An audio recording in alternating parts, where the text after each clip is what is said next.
The Gateway Arch is the symbol of Western expansion in the United States, but for the Atlanta Braves, it might as well be an upside-down horseshoe. For on this road trip, the Braves have not had much luck. They've staggered to a 2-4 mark. But today at Busch Stadium in St. Louis, they can win today, take 2 out of 3 from the Cardinals, and maybe get some momentum going on this 3-city road trip. Good afternoon, everybody. I'm Chip Caray. Welcome back to Braves Baseball. Last night, the Cardinals beat Atlanta by a 5-4 final score, dropping the Braves back in the East and in the wild card standings to their lowest depths in a long time. The Braves are 7 out of first place behind the Mets and tied with the Phillies. Also, Atlanta tied with the Phillies in the wild card race, but they're 4 behind San Diego, a team they will not see the rest of the season. And Joe Simpson, nobody's really going to say this for Atlanta, but the feeling is when Tim Hudson and John Smoltz pitch, the Braves pretty much have to win all of those ball games. It didn't happen last night. Jojo Reyes is going today. Today's a golden opportunity for him to pick up the slack for Atlanta. You've been saying somebody's got to pick it up, Chip, and today it is Jojo Reyes' turn. So who better to run out there than a guy that's the top minor league pitching prospect for the Atlanta Braves. He started this road trip pitching pretty well against the Cincinnati Reds in his outing there. Got a key double play in the first inning, had a good second inning. Then didn't get some calls at the knees from Jerry Davis, elevated some pitches, and all of a sudden, quickly he was knocked out of the ball game. Jojo Reyes, Lance Cormier, Buddy Carlisle, the onus is on them. They've got to pitch better. The Braves are not going to go anywhere unless they pick up some of the slack at the back of the rotation. And as I said today, it's Jojo's turn. And for the Atlanta Braves, it's not panic time, it's crunch time. You just cannot make any more mistakes. You've got to make every defensive play. You've got to drive in every run when you get an opportunity with a runner at third and less than 2 outs. And you certainly have to do the little things like bunting and hitting, running. You've got to do it all right now. You're right. Little things mean a lot in a pennant race. The Braves are still on the fringes of one in the East, still very much alive in the wild card, but they've got to pick up the pace. They're under 500 since the trading deadline, and I don't think anybody, frankly, expected that to happen for the Atlanta Braves. So the third, final, and rubber game of the series coming your way from St. Louis and beautiful Busch Stadium. And on the other side of a break, Mark Fine will take you on a tour around the rest of the action in Major League Baseball.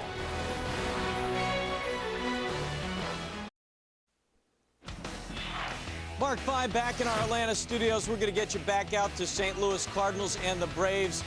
Joe Simpson and Chip Caray with the call for you. We'll get you back out there momentarily. First, though, as Chip promised, our job here, keep you up to date on everything else. And so many teams still very much alive in this wild card hunt. We start out by taking a look at the National League. Of course, Atlanta very much in it. And San Diego and Philadelphia, well, actually head-to-head today. Pat Burrell at the plate with runners on, facing Tim Stauffer, and he takes one to right center field. Going to bounce into the bullpen. Antonio Alfonseca fields it in the bullpen. Ground rule double. Jimmy Rollins in to score.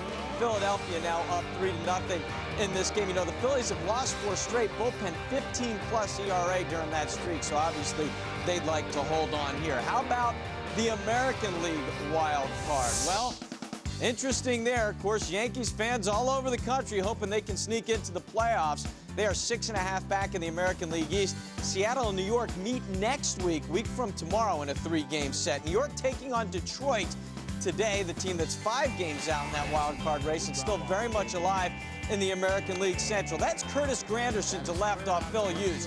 345 feet down the line, and that's trouble.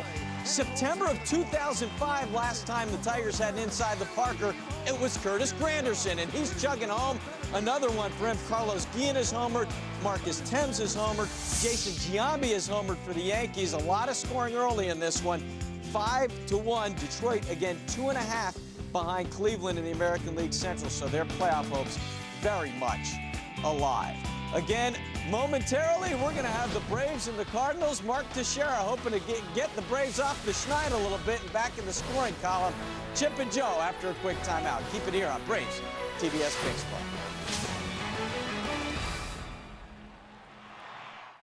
"83 degrees. Couldn't ask for better. Humidity a little up, but temperature-wise, very comfortable as another sold-out Busch Stadium is expected here for Game 3 of this 3-game series. Let's take a look at Bobby Cox's lineup today, and it is different. Willie Harris will lead it off. Yunel Escobar bats second. Kelly Johnson bats third. You'll notice that Willie is in center field. Mark Teixeira, probably the player of the month in August in the National League since coming over, will back cleanup. Brian McCann was not in the original lineup. He was going to get a day off. But when both Chipper and Andrew were scratched, he was reinserted into the lineup. Jeff Francoeur will bat 6th. Then Matt Diaz in left today. Chris Woodward will take over for Chipper at 3rd. And JoJo Reyes, a good hitting pitcher, bats 9th. Adam Wainwright, the Brunswick, Georgia native and former Brave farmhand, is on the mound for his 26th start. He's had a good year, 11-9, a 3.97 ERA, and he beat the Braves back on July 20th at Turner Field. Pitched outstanding. Went 7 innings, gave up 6 hits and just 1 run. He walked 2, struck out 7, and lifetime against Atlanta, 11 innings of work, just 1 earned run allowed to the Atlanta Braves. He's 5-2 in July and August. Umpires for today's game behind the plate will be Jim Reynolds, and on the bases, Tim Welke, Gary Cedarstrom, and Lance Barksdale. The Cardinals just 3 games back and in 3rd place in the Central Division. As we've shown you, the Braves 7 back, and Chip, no time like the present to get this thing rolling. Yeah, 2 teams I think that really have different psyches here at the end of the month of August. Although while the Braves are 4 back in the wild card race and 7 out in the division, Cardinals, as you mentioned, have a much better chance of making the playoffs if they can win the Central Division race. But for St. Louis, they have 1 day off left the entire year, and that day off comes tomorrow before they go down to Houston. So we'll talk about that among our topics today as Willie Harris hits the first pitch right to Albert Pujols at first, and we're underway with 1 man out. Joe, defensively, the Cardinals have had some trouble the last 3 games, and this is how they'll line up today. Yeah, they've been playing brutal defense, but this is it today. Ludwig, Taguchi, and Encarnacion. You'll see Edmonds not playing today. Roland, Ryan, Miles, and Pujols on the infield, and Yadier Molina will do the catching. They snapped their 4-error game skid yesterday. At 2. Yeah. That was the first time since 1962 they'd had back-to-back games with as many as 4 errors. And they made another one last night, and it nearly cost them in the 9th inning when Scott Rowland threw a ball into the camera well. But Andrew Jones struck out against Isringhausen. That ended the ball game. And now Yunel Escobar up for the first time this afternoon. He's had a good road trip and an excellent series. He's 4 for 7 so far here in St. Louis. You'll see a lot of those from Wainwright today. Good over-the-top curveball. Low 90s with his fastball. Moves it around. Solid starting pitcher.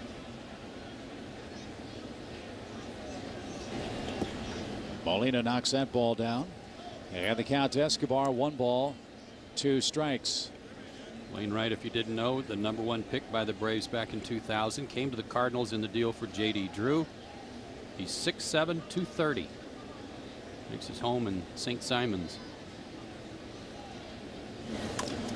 To short. Easy play, and Escobar is retired. 2 are out. Brendan Ryan playing short for the Cardinals today. David Eckstein trying to bunt last night, got hit on the hand. His hand's still very sore, nothing broken.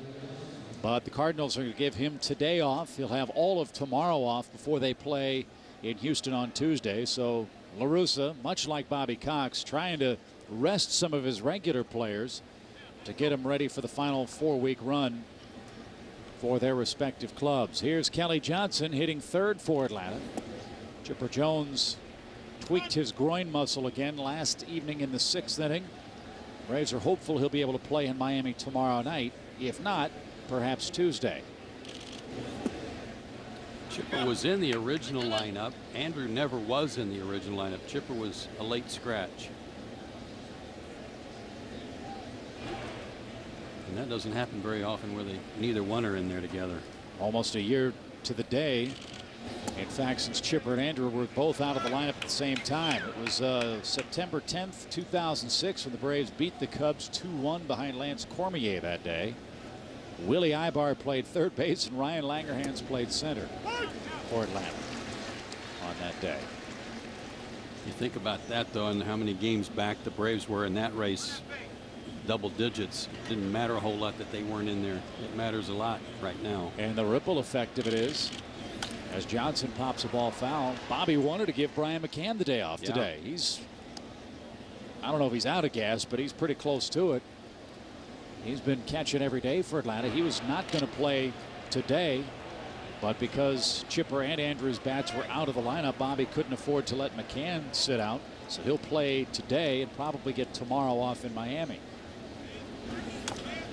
Another chance for Pujols. Easy ground ball handled there, and Wainwright breezes through the top half of inning number 1 in St. Louis.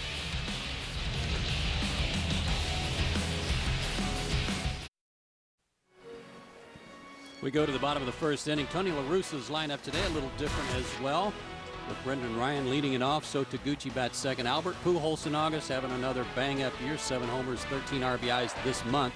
Encarnacion, the cleanup hitter, followed by Scott Rowland. Ryan Ludwig gets a start in left field in Molina.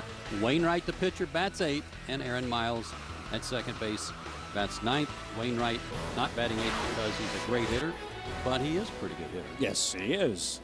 And that batting 8th with the pitchers worked out well for the Cardinals. They've gone with 4 over 500 since Tony La Russa has done that. And JoJo Reyes will try to stop him today. Kid's got to pick up his first win at some point. Problem is his starts have gone progressively shorter in each of the last 5 he's made. He went 6 1/3 innings 5 starts ago, then 5 1/3, 4, 3, last time out 2 2/3 as you illustrated against Cincinnati. That's not a good trend. No. And out of play by Brendan Ryan, who can play second, play third, and can play short. He's in there for Eckstein today. The thing about Reyes is what a great year he's having. At Double-A, he was 8-1. At Triple-A, he was 4-0 with a 1.00 ERA. He just has not been able to have that kind of success at this level. Several different factors with that, but he's also drawn a lot of tough pitchers pitching against him. Little flare, shallow left center. Out goes Escobar, and that ball's going to drop in front of Willie Harris. So Ryan with a bloop hit opens the game for the Cardinals. He's been sizzling since the break. And St. Louis always seems to find a pesky little middle infielder from their system to come up and pay dividends. Now it's Ryan's turn. Cardinals tried like crazy to trade David Eckstein before the trading deadline, found no takers. This guy's ready to take over at shortstop. And with Eckstein becoming a free agent at the end of the year, you can pretty much assume that Ryan will be their guy every day next year. Here's So Taguchi playing for Jim Edmonds today. Edmonds tweaked a knee on Friday. Not a serious injury. Played last night. But again, a chance for the Cardinals to get their bench players some at-bats against a young pitcher. And a chance to rest some of their regulars. And that's going to be the real challenge for the Cardinals over the final month plus. They do not have a day off after tomorrow the rest of the way. They've got to make up 3 rained out games in September. That is going to be tough duty. Taguchi down 2 strikes. He had a sac fly in his lone at bat in this series here in St. Louis. Already a couple of good low strikes called though by Jim Reynolds. That's got to make JoJo feel better.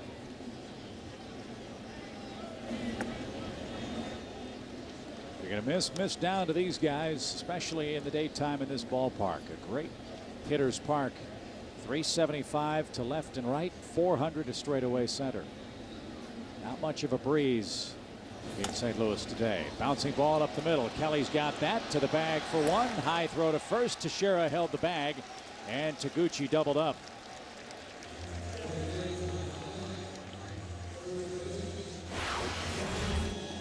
JoJo Reyes has got to love double plays. Shorten up the inning, keeping the ball on the ground. And that'll be a key to his success today if he can win his first major league game. I know you love double plays. I love double plays. So Taguchi clears the bases for the Cardinals. Here is Albert. A lot of talk in the St. Louis papers today about the MVP candidacy of Albert Pujols for the St. Louis Cardinals. His numbers aren't as flashy as those of, say, Prince Fielder of Milwaukee, to whom he was compared, but yes, you could say every year this guy wears the uniform, he's an MVP candidate. The question for you is, as a former player, is he the MVP? No, not at this point. I like Prince Fielder. Chase Utley might have been my choice before his injury with all the numbers that he had been putting up, but the fact that he's missed over a month has put a dent in his chances. High strike, and Pujols in disbelief is called out, and the inning is over. JoJo Reyes retires Albert Pujols in a scoreless first in the books here in St. Louis.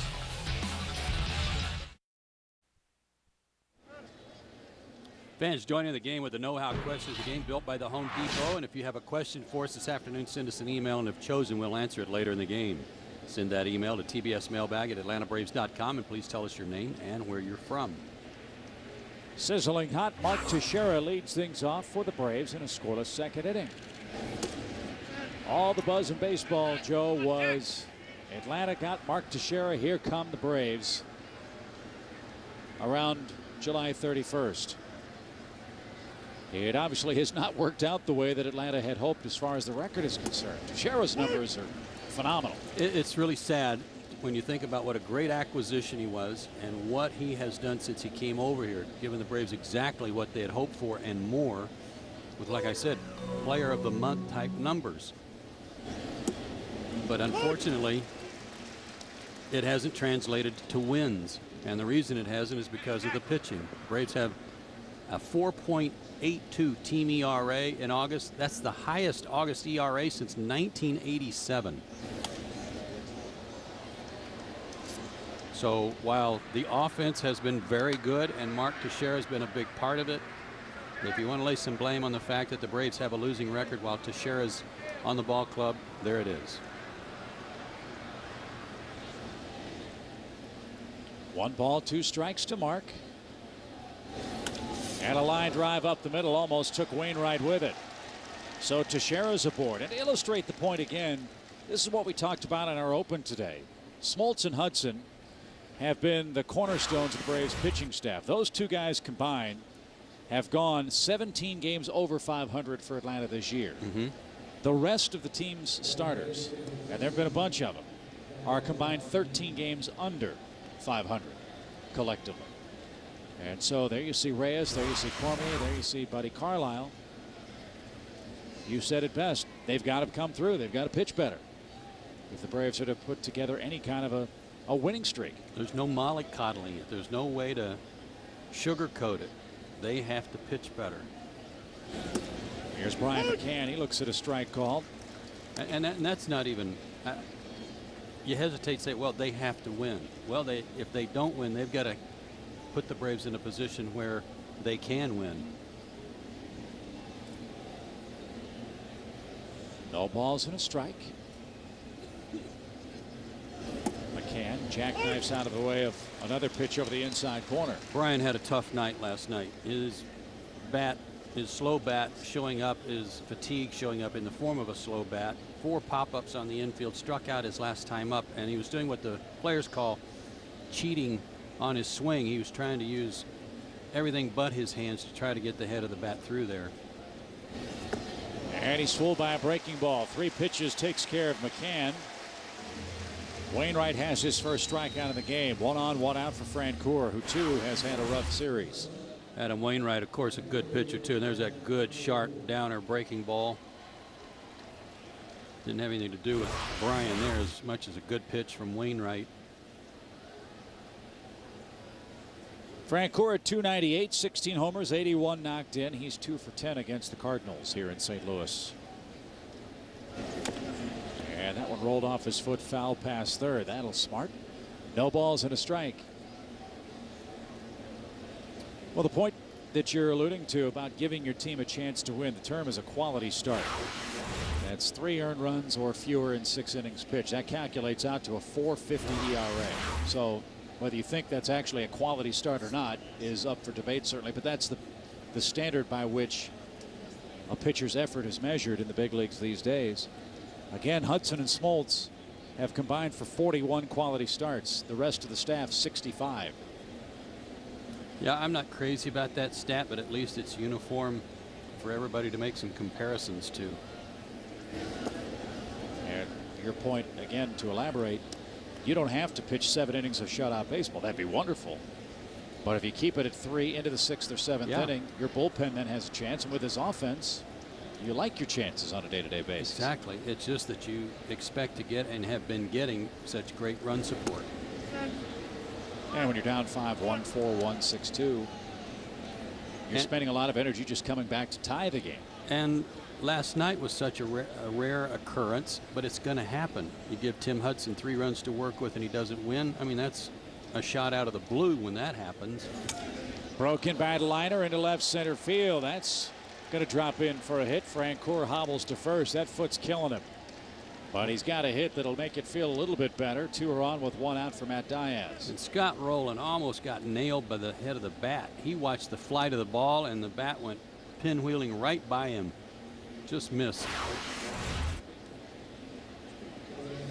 Broken bat, you could see go off to the left of your screen. There's the base hit. Rowland was looking towards center. And he's had enough tough luck defensively out there. He doesn't need to get hit by a bat. So let's see if Diaz can jump on an early count offering from Wainwright here. Matt with 33 RBIs.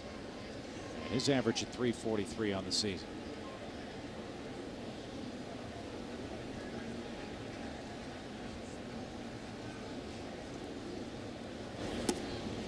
Breaking pitch, a strike. I played for a manager who, when about this time of year, actually about 1st of August, said, you know, guys, I think we got a chance to win. And regardless of how things have been lining up playing time wise up to this point in the season, from now on, we got to go with whoever's hot. If we're going to have a chance to win, you know, if you're hot, you're going to play. And I think that's kind of the case right now. Willie Harris is not hot. He's 3 for his last 34 in the leadoff spot. And you almost have to just figure out, you know, whether it's platooning or not, who's going good right now and get them in there. Yeah, there aren't many opportunities for mulligans now. No. And every season, every month has a turning point. As Diaz smacks that ball to right, Encarnacion gives ground. He'll make the catch shy of the track. No advance by Teixeira from second. 2 are out. I think what's characterized the season for the Phillies and the Braves with regards to the Eastern Division race so far is that neither one of those ball clubs in June, July, and early this month were able to capitalize on the fact that the Mets weren't playing that well either. Nobody put together a stretch where they won 15 of 22. And as a result, everybody was bunched up. And then when the Braves and Phillies have had their injury problems and have had their rough times, the Mets got healthy. Beltran came back. Alou came back. Now they've opened up a big lead. Yeah, and that's really not a knock just on Willie. That's a fact of life of whoever is swinging the bat the best. The Braves, as we've been talking, have been scoring tons of runs. Offense is not an issue, but it applies even to the lineup and position players in an effort to get to the postseason. Chris Woodward ought to see some pretty tough pitches, but good pitches to hit here for Reyes. An excellent hitting pitcher waiting on deck here for Atlanta. No score, 2 on, 2 out.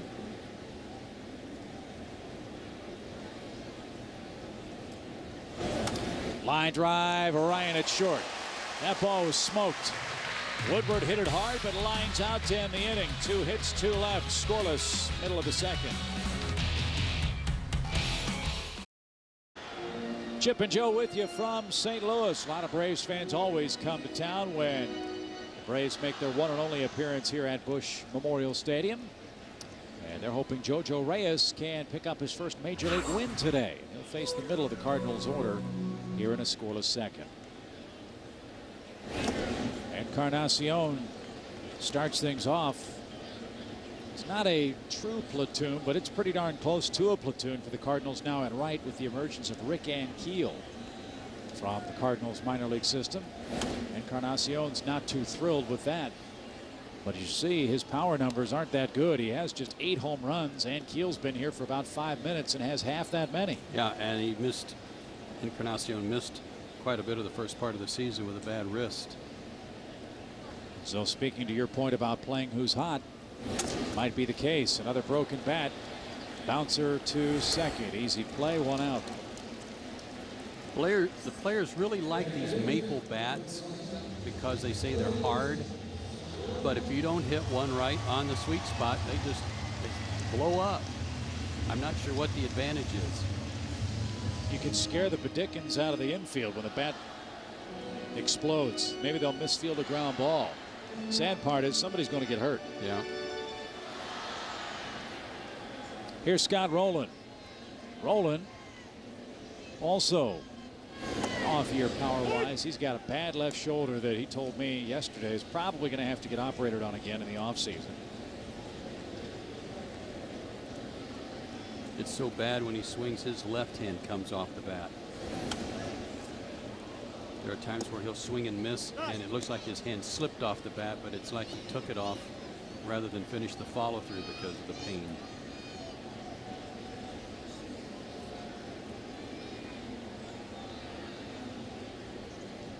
No balls, 2 strikes. And there's an example of it. Look what hand's holding the bat right now, and he comes up shaking that left arm after he fouled that slider off. I mean, that's so unusual for that to happen because that's the bat that's pulling, that's the hand that's pulling the bat through.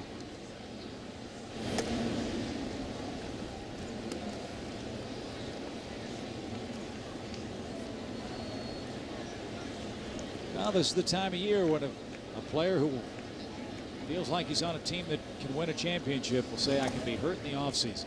I'm going to play as best I can. Yeah, this is what it's for when you're behind in the standings. If you want to try to get to the postseason, you better make every effort you can to be in there. 2 balls, 2 strikes, bases clear for Roland. Outfield plays him the other way, and he hits it to the left side. And 2 are out. JoJo Reyes getting the ball on the ground, Mark Fine. That's a good sign for him and for the Braves so far. Well, a good sign for the Phillies that Ryan Howard's getting the ball in the air, Chip. Number 34 on the season for him off Tim Stauffer, trying to again break a 4-game losing streak. Phillies on top 6-1, top of the 4th, guys.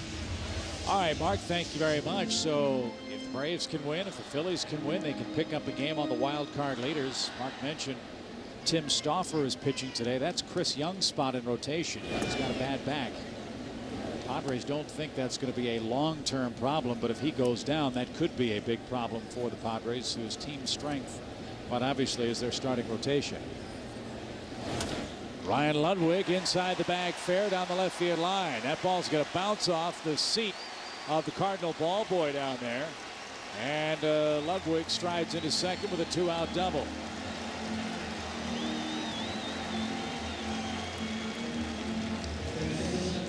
16 doubles for him. Hey, move the seat, pal. Let's go. Really? You're going to get out of the way. Take that little footstool with you. It's not heavy. But he was saving himself, getting out of the way, and left his little bench there to take the brunt of it. And that's what caused Matt Diaz to have to come in and then get the ball at that point. Ludwig obviously not a very good croquet player. Here's Molina. Yadier Molina's starting to swing the bat too. He's hit a couple of home runs this month for the Cardinals. He has just 4 all year, but they love him because he can single-handedly shut down another team's running game. This guy is state-of-the-art defensively behind the plate. A terrific receiver, signal caller, and especially thrower. And outer of opponent's base stealers. He's always been one of the best thrower-outers in the Thanks, game. pal. Hey, it's been a week. Give me some help, okay? High pop. And that'll be easy, we hope. Kelly Johnson looks up into the high sky, and he catches outer Mr. Molina. 1 hit for the Cardinals. Reyes scoreless through 2.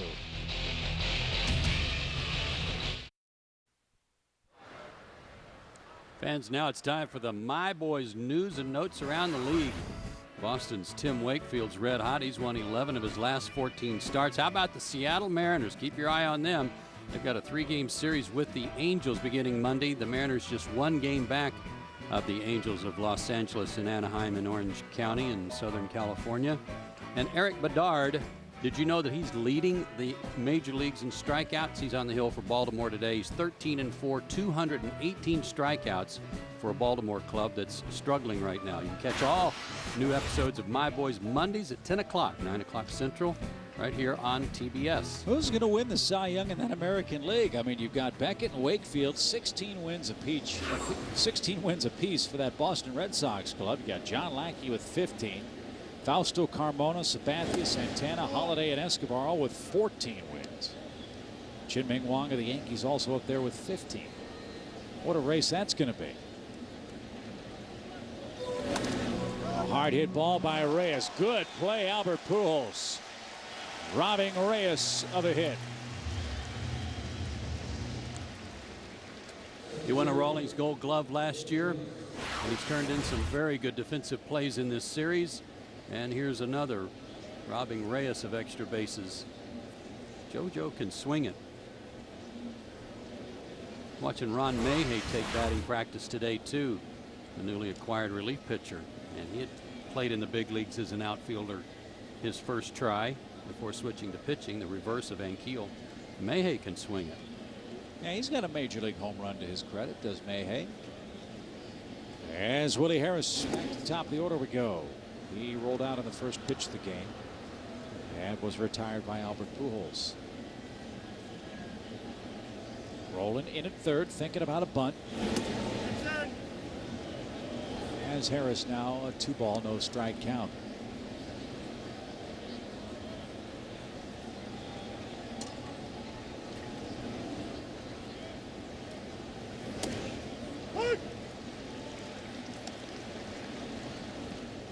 Wainwright came in with 108 strikeouts in 156 innings. I think those numbers are only going to go up as years go by. He'll be one of the top strikeout pitchers in the league. That curveball. Already a hero in St. Louis, helping the Cardinals nail down the World Championship last year against the Tigers. I mean, you could conceivably say he was their MVP because he was in middle relief or setup role, had to be the closer when Isringhausen got hurt. Got the last out for the World Championship. That's over the inside corner. Harris tried to steal a base on balls. He's halfway up the first base line before he turns left, and he's called out on strikes. 2 are away. Don't think Mr. Reynolds likes that too much.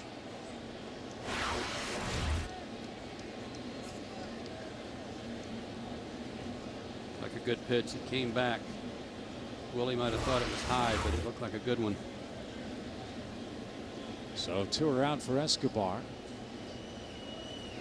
And back to Wainwright. I think you could say the same thing about him being the MVP of their staff this year. Yeah. Chris Carpenter made 1 start before he blew out his elbow.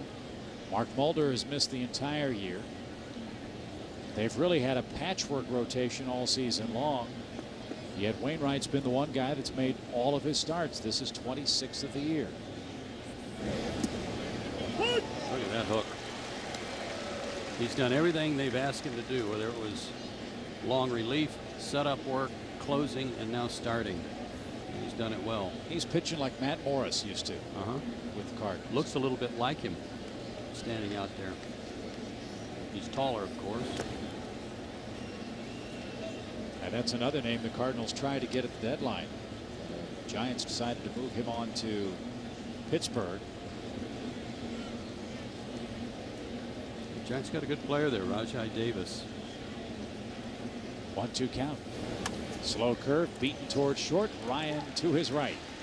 Much stronger arm the next time, and no trouble getting Escobar. 3 up, 3 down for Atlanta. We're still scoreless.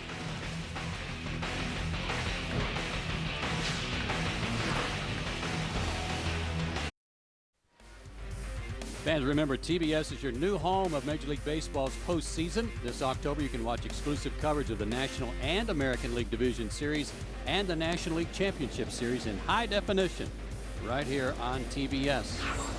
Adam Wainwright is the pitcher. He's hitting 8th for St. Louis. Tony La Russa has done this now for about 3 weeks, and it's worked very well for them. And it paid a big dividend for them last night, you might recall, as part of that 5-run, 6-hit 5th inning for the Cardinals. They had Aaron Miles hitting in the 9th spot, leading off the inning. He bunted. 5 straight hits, plated 3 St. Louis runs. The 4th came home on a rolling double, the 5th on a sacrifice fly, and that was the manner in which the Cardinals came back to beat Tim Hudson 5-4 last night.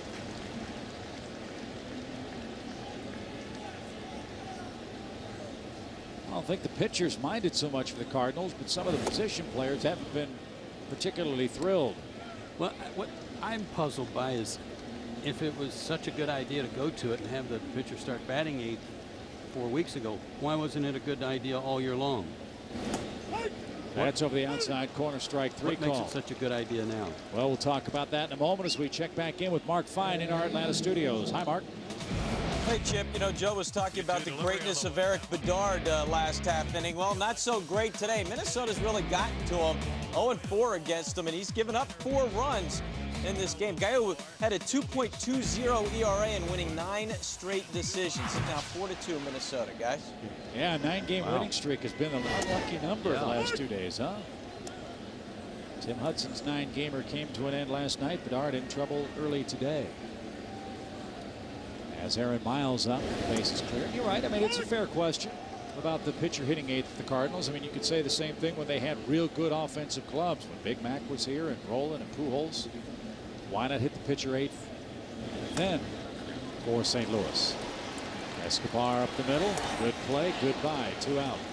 Well, the point is he likes to have Pujols bat in the first inning. I agree with him. I'm Tony La Russa, he bats third for me too.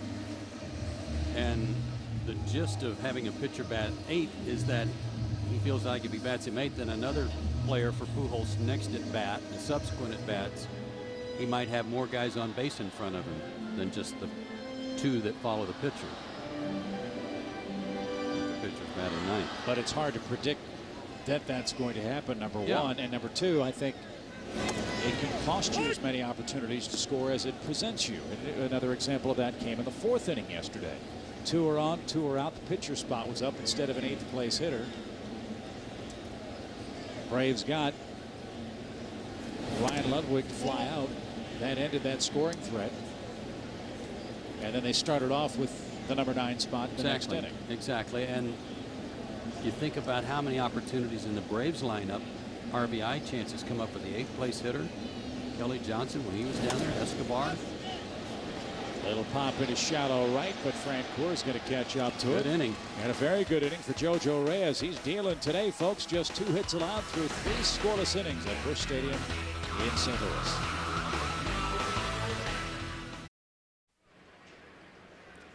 Hey, it's time for today's Aflac trivia question. Come on in. Who was the last National League pitcher to win 30 games in the season? Last National League pitcher.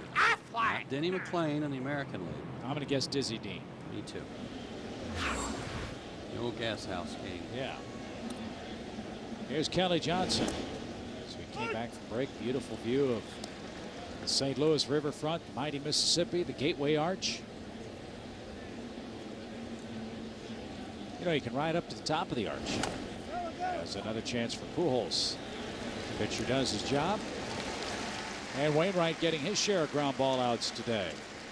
Apparently that hasn't been a problem going to the top of the arch. It's getting down that's the problem. Yes. If you're claustrophobic, you might want to just send the kids up, or maybe the wife or the husband, whichever way you want to approach that particular tourist site here in St. Louis, but a great museum underneath. You've been up there, right? I have. Yeah, they had a great view. One of the elevator cars got stuck going up there. See some camera flashes occasionally from people taking pictures in there. I definitely would not want to be the guy that has to change the light bulb on top. No, that's not a good thing. But it's quite a structure. I didn't realize this until my dad mentioned it yesterday, but I have a cousin who used to fly a private plane. Apparently he decided he wanted to kick a field goal. And that's very much against the law, is it not? Well, I guess. And they're still looking for him. Probably so. High fly ball hit by Teixeira, left center field. Well hit, but playable. And Ludwig tracks it down on the warning track. 2 are out. Another well hit ball by Teixeira. This ballpark faces in a different direction than the old ballpark. It faces northeast. The old ballpark faced southeast. So the sun is a little different here than it was in the enclosed Busch Stadium. And with the open design, quite obviously, what little breeze you get, at least it's some breeze. The old ballpark, you were below street level. This one is above or at street level with the playing surface. I like it. Yeah, I think they did a nice job with Yep, it. I like it. It's pretty. It's got a lot of nice red brick and black steel.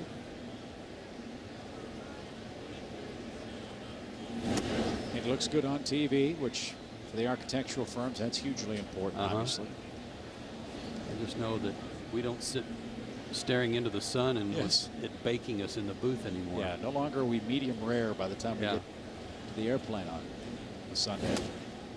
A strike to McCann, 2 balls and a strike. I mean, there's always something you can find to quibble about.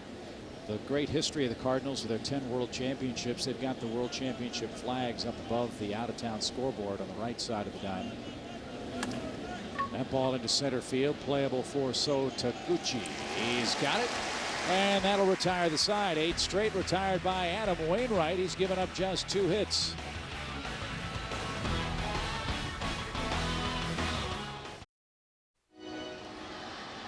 Well, JoJo Reyes and Adam Wainwright are matching 0 for 0 so far this afternoon. 2 very good performances to this point.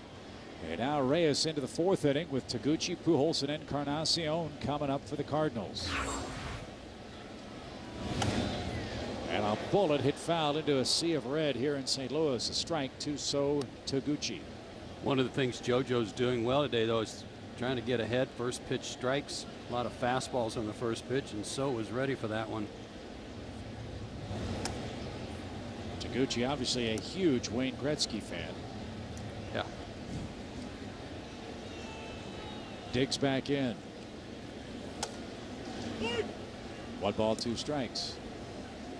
41 pitches, 29 strikes so far for Reyes.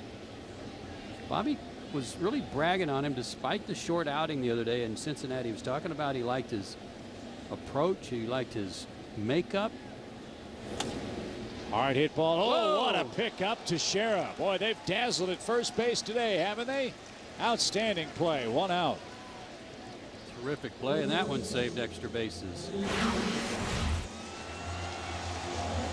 Bobby was talking about Reyes even at that point, saying, and yes, he'll get another start, and it'll be Sunday in St. Louis. And JoJo's responding and gets a little help. Gets a lot of help here from Mark Teixeira. Brilliant play. Pujols called out on strikes to end the St. Louis first. And Albert looks at a strike call. Takes a lot of first pitch strikes. Have you noticed? Hudson was firing some first pitch fastballs in there that he was looking at last night. 7 straight years of 30 or more home runs for Albert Pujols in his major league career.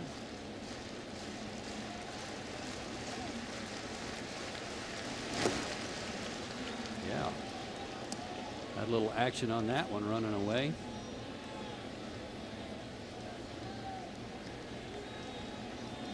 Ryan Braun and Chris Young, both rookies. Off the plate. Who wins the Rookie of the Year then? Right. I had Hunter Pence penciled in until he got hurt, but Ryan Braun's taken over now. 2 balls, 2 strikes. The Brewers, though, have got to find the magic again. They've lost 3 in a row. They're just a game and a half back of the Cubs, but the Cardinals are just a game and a half back of them. Off his thumbs into left field. Will it hang up for Diaz? No.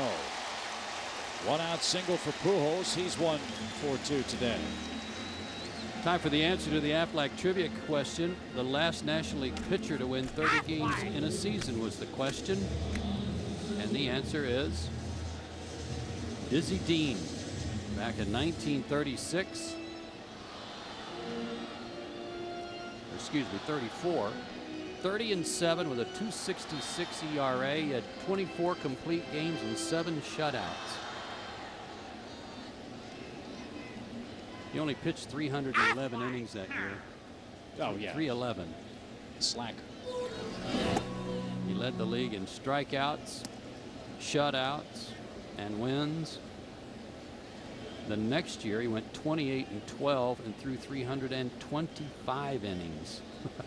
How many complete games did he have? He had 36 starts in 35 and 29 complete games. And he's a guy that was a real victim of the All-Star game. You might remember Dizzy Dean played in the All-Star game, got hit with a line drive on his foot by Earl Averill and changed his motion. It wrecked his arm. Fly ball to right off the bat of Encarnacion. And 2 are out with a man aboard for St. Louis in the 4th inning. But baseball players' loss was baseball broadcasting's gain, because Dizzy Dean became one of the great voices of our national pastime in the 30s and 40s. With such lines as he had a slider and it slud. Yeah, I love that. I also read about his injury and how they tried to get him to sit out, get some treatment on the foot, let it heal. And in those days, if you sit, you lose. You know, you lose your job and your income, which wasn't very much in those days. Just ask Wally Pipp. Yeah. So he didn't want to do that and instead changed his arm action and ruined his arm. They had Dizzy Dean and they had Paul Dean. It was Dizzy and Daffy. Line drive just foul past third off the bat of Scott Rowland. That would have scored the first run of the game. First time he's really made a bad pitch with his breaking ball. Stayed up.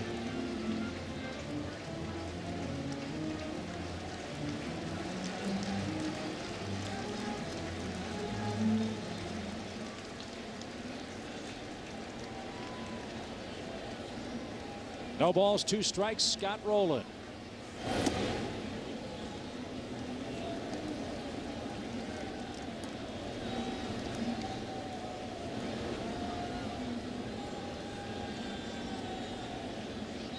I mentioned the Brewers and then the Cardinals. Don't look now, but here come the Cincinnati Reds too. Rowland down on strikes. Boy, Reyes pitching a gem today. 3 strikeouts, 3 hits, and no score.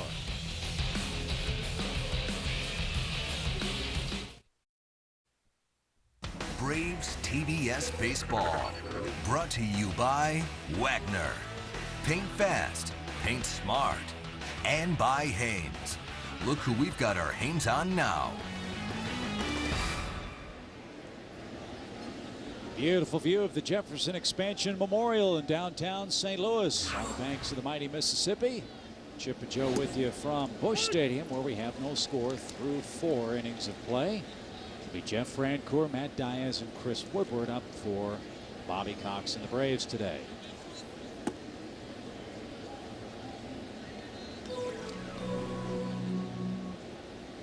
Jeff hit that ball off his foot his first time up. He's been kind of gimpy ever since.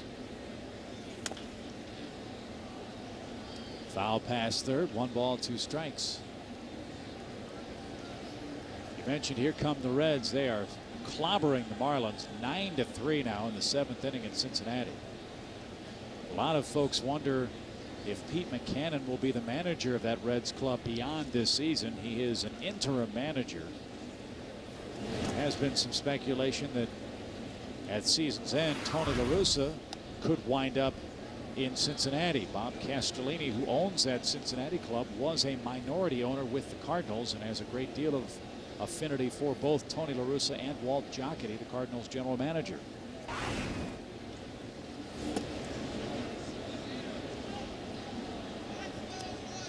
The Reds have gone 28-19 since Pete Mackanin took over. That's the best record in the Central. Yeah, how do you look the other way from that? It's not coincidence. They keep saying that, well, they need a big name rather than win. Leadoff walk. That's good news for Atlanta. Snaps a string of 8 straight retired by Wainwright. His first walk of the ball game brings up Matt Diaz. Wainwright walked 2 at his last start. No decision as the Cardinals beat Florida 5-2. With 6 innings, gave up 9 hits, just 2 runs, struck out 7. But, you know, I don't understand when a guy's doing a good job, your team's playing better, how you think that, well, just because Pete Mackanin is not a well-known former player, then he can't be that good a manager. That doesn't make sense.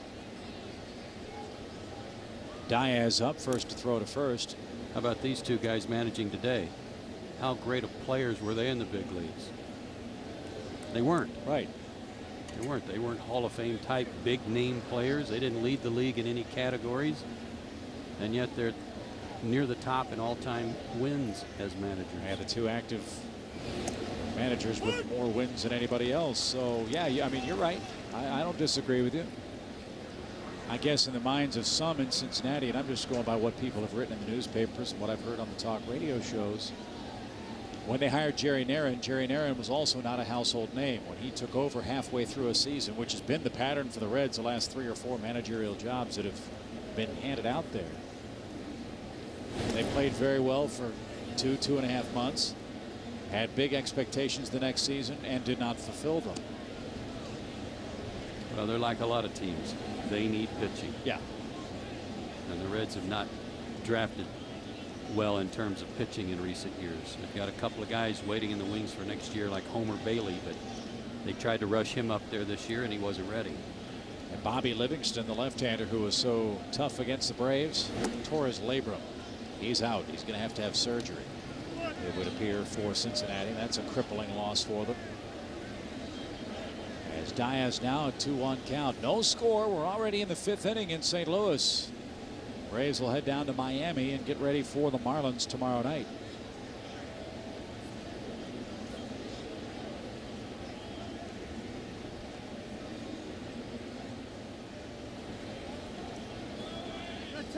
Believe it or not, the Marlins and the Houston Astros have the worst records in the National League. 57-73. That's 1 game worse than the Giants. Florida's lost 9 out of 10, not counting today. Well, Freddie's going to be all right. Runner goes from first, and it's fouled away. 2 balls, 2 strikes to Diaz. There you go, trying to create a run, manufacture one against a guy who's on his game today, and Wainwright. Good pitch to run on 2 for a hit and run play. 2-1 count. Pitching matchups for that Marlins series. Lance Cormier, Scott Olson tomorrow night. Buddy Carlisle, Rick Vandenherk on Tuesday. John Smoltz, Dontrell Willis on Wednesday. Then after off day Thursday, the Mets are in town in Atlanta. A critical start to a long homestand for the Braves. Hard hit ball through the whole left side. 2 are on with nobody out. That one hung, and Diaz didn't miss it. Yes, it did, and he's such a good bad ball hitter. He's also a good mistake hitter. And that's one of the reasons that he's hitting .343 coming into the game. He hits everything. Curveball stayed back. He kept his hands back. Curveball stayed up, I should say. He kept his hands back and laced it. Well, lace the ball is what Woodward did. He lined out to the shortstop, Ryan, however. Cardinals play halfway on the infield here with nobody out, 2 aboard. Breaking ball, a called strike.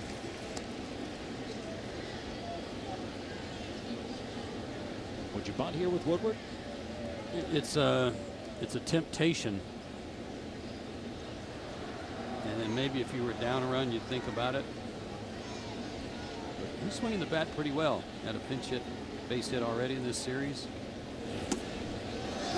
Braves have not bunted very well on this road trip, No. number one, but at the very least, Woodward has to somehow have a productive at bat. Now he's down 2 strikes. He's got to move one of those runners, and preferably both of them, up.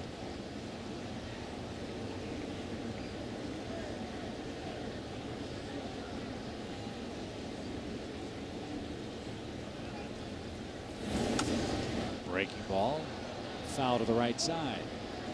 Wainwright's mistakes have been with the breaking ball. A pitch that was so effective early in the ball game when he struck out McCann with it. Had some other hitters just topping it into the ground, but now all of a sudden he's leaving it up. He's a guy that's pitched better on the road than he has here. He's 5-7 here. Jammed and fouled by Woodward. If the Braves are going to do anything, Chip, to try to get into the postseason, they've got to have, from this point forward, the kind of run they had back in '91 when they ran down the Dodgers, '93 when they chased down the Giants. In '91 in September, they went 18-10. In September of '93, they went 19-8. And they've got to do something comparable to that. Woodward down on strikes. Chased the ball low and away from himself. And Wainwright gets a big strikeout. Now the pitcher's up. You don't bunt. And a ground ball double play ends the inning. Ahead in the count, he looked like he threw the breaking ball, not for a strike. And Molina out there getting ready to block it, wanted it away. Knew that he had to try to guard the plate and chased a bad ball. Reyes hit a rocket to Albert Pujols that Albert caught to start off Atlanta's third inning. So JoJo a chance to help himself, and now with one out he will bunt. And that one fouled at the plate for a strike. So you don't bunt with your 8th place hitter, you bunt with your pitcher with one out. We'll see if this strategy works out. And a slumping Willie Harris, 3 for his last 35, waiting on deck.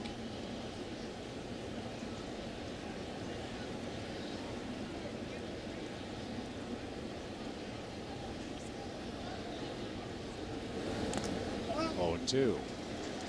The comparison, though, of those 91 and 93 teams to the Braves, there's only one guy left from those clubs, and that's John Smoltz. That's one consistent. And they were loaded with pitching. But here again is another one of those opportunities to do something to move runners up and do the little things. And he's 0 for 2 in this at bat trying to do that. And he's 0 for 3. Breaking ball gets Woodward. Breaking ball gets Reyes. 2 on, nobody out. No bunt, no contact. And now it takes a 2-out hit from Willie Harris, and the Braves just scratch across a 5th inning run here. Willie said something to Jim Reynolds as he walked by for this at bat. Remember, he was 2/3 the way to first base after a called third strike his last time up, and he may be making amends with Mr. Reynolds for doing that.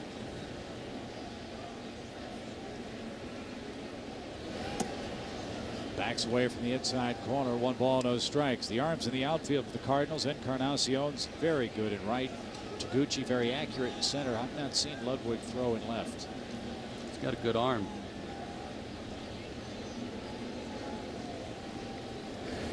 In fact, were it not for the fact that Encarnacion's just more comfortable in right field, he could easily play right field.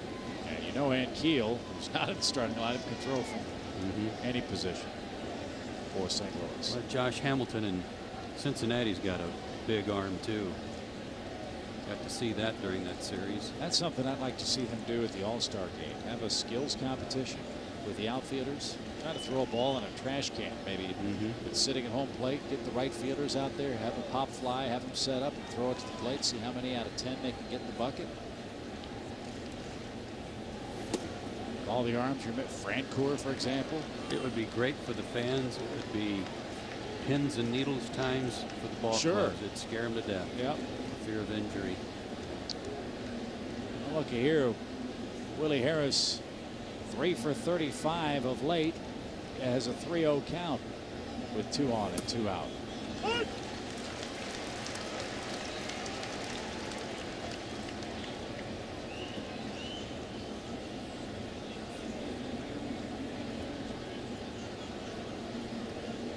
That was always the best part of coming to a major league game 20-25 years ago, was watching him take infield practice. Albert Pujols has had plenty of that in this inning. And in this ball game, another put out at first for Pujols, and Wainwright pitches out a 2 on, nobody out. Braves fail to score in the 5th.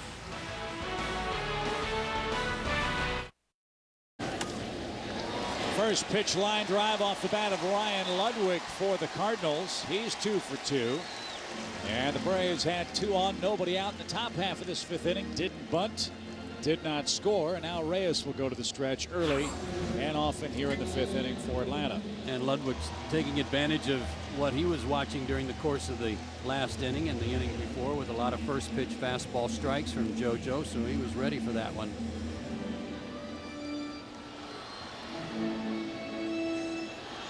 Here's Molina.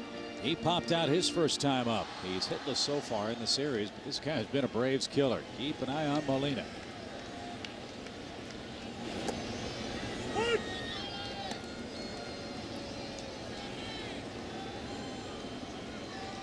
So far, so good for JoJo. He's been sharp. 3 strikeouts, no walks, and he had walked 19 in 24 innings coming into this.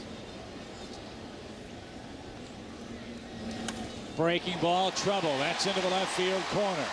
Ludwig on his way to second. He's on his way to third. They're going to wave him around. Relay throw misses the first cutoff man, and the Cardinals lead by a run.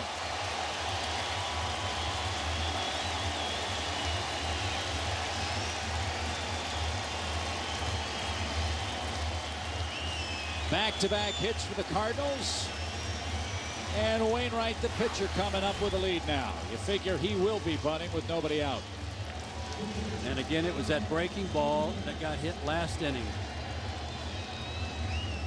on a mistake pitch, and this one crossed up the defense. Matt Diaz, wide a ways from the foul line, had too far to go to keep Ludwig from scoring for first base. There's the bunt. It's pushed toward first. Teixeira makes the play. Again with the pitcher hitting eighth. Now you have position players batting 9, 1, 2, 3, 4, and on we go. Sacrifice scored 3-4, one out, runner at third, 1-0 St. Louis, and Aaron Miles is up. Good execution by Wainwright. That's his fourth sacrifice this season. Infield in for Atlanta. Popped up. Shallow right center field. Francoeur with 14 outfield assists. No chance that the catcher's going to try to outrun him. So Miles pops out. Hear the crowd buzzing. They wanted to see a play at the plate. But two are out. So did Jeff. Yeah. Come on down the line and get you some of this. Now, I was talking earlier. I know they had the skills competition in the All-Star game. A couple guys got hurt. Barry Larkin's the guy that got hurt, right? In Anaheim. I still think that'd be great, man. Home run competition's fine. Whoop-de-doo. I want to see guys take infield, throw the ball around. I miss that a lot. Brandon Ryan fouls it back to the screen. Yeah, I miss watching the infielders working on their double play turns in front of the fans and the outfielders showing off their arms. Loved watching the coaches try to hit the fungo to the catcher, the pop-up to end the infield session. Catchers could show off too with their arms.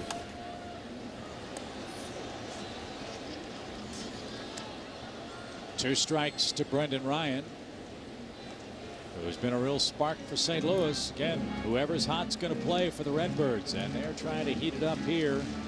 They win this ball game today, they'll be a game under 500, and Tony La Russa will be a game away from tying Red Schoendienst on the all-time Cardinal managerial wins list. Hard hit ball to third. It rolls up the arm of Woodward and into left field. It's 2-0.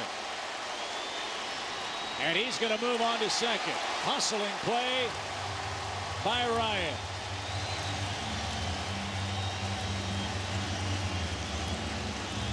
Ball took a bad hop on Chris. He was there to glove it, but the ball came up, went over his glove. It was hugging the ground. You could see him react to it. Good camera angle there to see the ball come up on him. Not a whole lot he could do. It was hit hard and then died in the grass, and Ryan hustled for two. So the Cardinals up 2-0. Still no scoring on that play, but now there is. E5. Wow, it's a tough error, as generous as they've been in other scoring. Another line drive.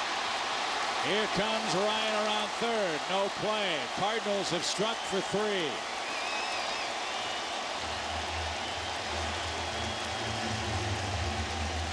Boy, the fifth inning has been anything but fun for Atlanta in this series. It all came apart for Hudson in the fifth inning last night. It's come apart for Reyes in the fifth inning. Most of his problems in Cincinnati in the big inning that they put on the board against him were the product of walks, including a leadoff walk to the Cincinnati Reds pitcher. That was not the case so far this inning. Some hard hit balls and some pitches that got up. Nobody in the Braves bullpen at the moment. And again, just the different way that the sequence of action in this inning took place. Braves had 2 on, nobody out, elected not to bunt with Woodward. 2 strikeouts and a ground ball out. Later, the Braves failed to score. Cardinals had a single, a double, a run in, bunted with a good hitting pitcher. Got a runner to third, got a pop out, an error, and a single, and 3 runs are in.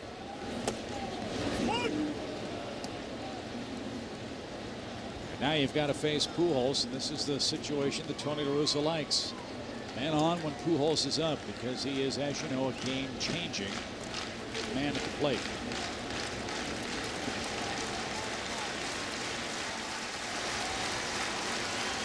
Braves pen starting to stir now with a 1-1 count to Pujols.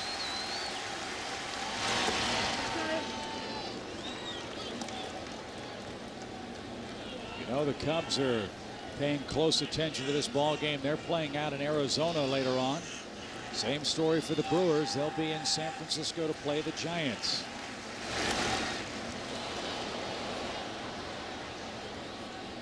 St. Louis, a game and a half behind Milwaukee, just 3 games behind the Cubs.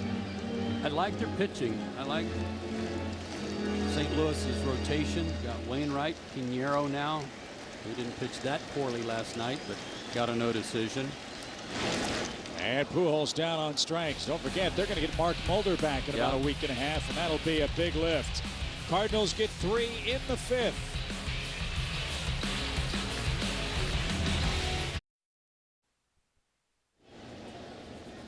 Let's take a look at the NHTSA game summary, and it pretty much is summarized in the 5th inning. Both pitchers have been brilliant until Reyes ran into problems in the 5th inning. 3 runs on 2 hits and an error for the Cardinals. Wainwright dealing with a Braves lineup today that does not have either one of the Jones boys in there, and Atlanta 0 for 5 with runners in scoring position. So down 3-0 is Atlanta with Escobar, Johnson, and Teixeira coming up. Atlanta with 3 hits. And first pitch swinging, chopper to Ryan at short. Escobar has hit the ball to him 3 straight times, and he's 0 for 3.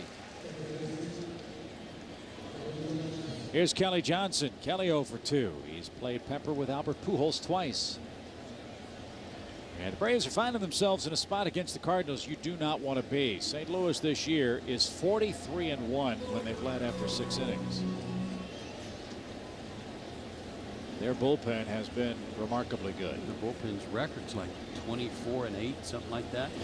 Russ Springer, 25 major league wins coming into this year, picked up his 7th last night. Jason Isringhausen is healthy and back. And the Cardinals and Cubs have the fewest blown saves since the All-Star break. Each has just 1.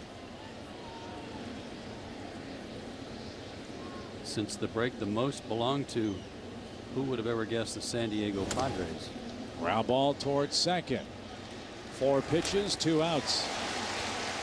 With Trevor Hoffman, are you kidding me? Yeah. 10 blown saves for the Padres since the break. Braves are the next highest with 9. See who closed the game for the Mets last night? Aaron Heilman, not Billy Wagner. Tired arm for the Mets closing. He had had a couple of problems with the Padres in the series before. So they're the most blown saves since the break. And I've not heard any word about Bob Wickman, if there's been any interest for his services. Again, for those of you around the country who did not hear, Bob was designated for assignment here at the start of the series. There's a bullet off the bat of Teixeira into the right center field gap and off the base of the wall. Teixeira is going to cruise into second with a 2-out double. He's got a 2-hit game, an 8-game hitting streak. And this guy's done everything you could possibly hope he would do offensively for you since coming from Texas. And what he's doing is, like today, nobody's getting a real good swing off Wainwright, and he's hit the ball hard 3 times, and that ball just missed getting out of here. He is locked in, certainly doing his part. He's made something that's hard to do look very easy, and that is switch leagues middle of the year. He doesn't know these pitchers. He's hardly seen them. Here's McCann. And a little high, 1 ball, no strikes. And the thing to watch for on Brian is if he's able to stay back and not kind of glide forward over that front foot and try to use that front shoulder to fly open to try to help swing the bat through there. what happens when you're a little tired. Ball too low and in. You don't have enough confidence in your hands to do the job, so you try to ask for help in other places. Well, he'll get a much needed night off tomorrow night in Miami. Bryant's played in now 23 games this month as the Atlanta catcher. That's a lot of work, especially considering how hot and humid it's been right virtually everywhere the Braves have played. 2 balls and a strike. Braves are in Miami tomorrow night. Again, Cormier and Olsen. Carlisle, Vandenhurk on Tuesday night. John Smoltz, Dontrell Willis on Wednesday. All those games will be on Fox Sports South in the Southeast. Joe and John Sciambi will have them for you. We're back at it when the Mets come to town in Atlanta. Hard hit ball up the middle. There's a base hit for McCann. Teixeira is going to come around and score, and the Braves are on the board. Their first hit with a man in scoring position in this game, and that makes it a 3-1 score for the Cardinals. 2-out lightning, something the Braves have been good at all year long. 2-out rallies. And Brian put a good swing on this. Stayed back nicely with a little toe tap. And threw his hands at that pitch. Braves are on the board. Still alive in the inning.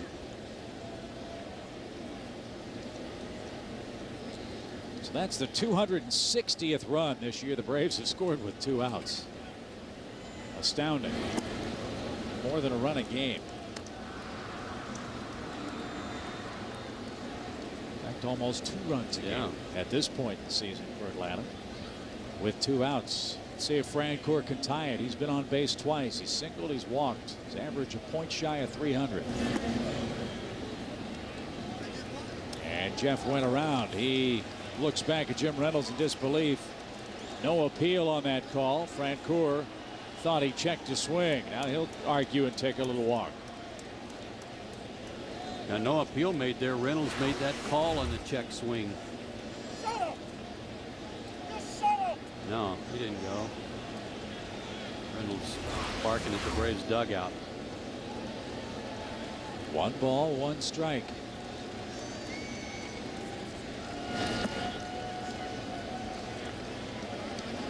Molina spotted something. He'll go out for a chat here. 2 balls and a strike. Francoeur, who, as you know, has been one of the best hitters for the Braves with 2 outs all year long. Jeff with 35 2-out RBIs. He and Reynolds having a head-down conversation with one another too about that.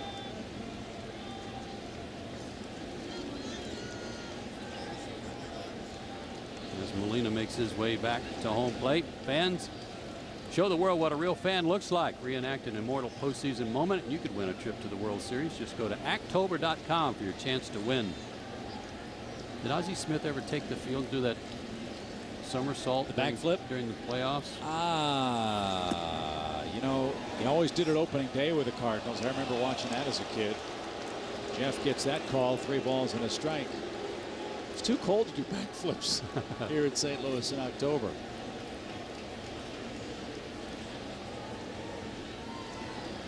He hit a huge home run against the Dodgers, though, in the playoffs, though, off Tom Niedenfuhr. People here still talk about that. Pop up right side. Pujols in foul ground is going to have plenty of room. And Wainwright limits the damage. A 2-out hit from Brian McCann. Plates Mark Teixeira, and the Braves trim the lead of the Cardinals to 3-1.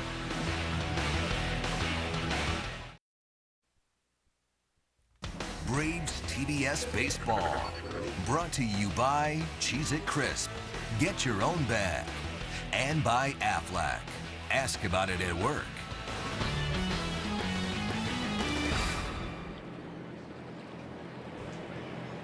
3-1 is your score as the mighty Mississippi flows on by the Gateway Arch.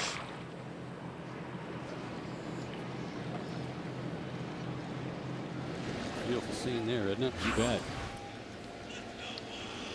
Encarnacion will start it off for the Cardinals. They lead 3-1. 4, 5, and 6 due for Tony La Russa's club.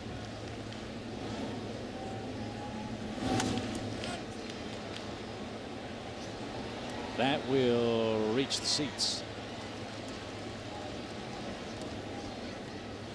Phillies are killing the Padres 14-1. That's in the 6th. Reds have a 9-3 final in the books over the Marlins. Cincinnati entered play today just 4.5 games behind the Cardinals in the Central Division race. Making a mad dash at the end. Yep.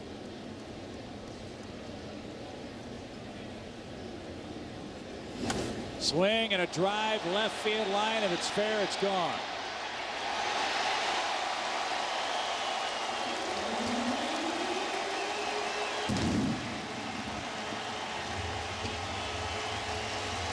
Hit that a long way. Landed in the what amounts to the 3rd deck of 4, but right in the Big Mac land territory.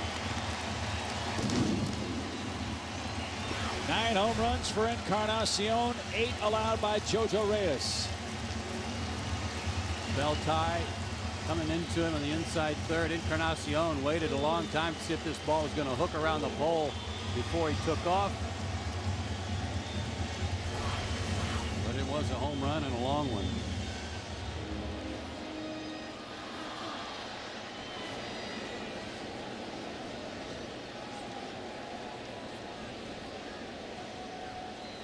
So it's 4-1 St. Louis. Here's Roland. That lady made a heck of a catch on that bullet hit to left.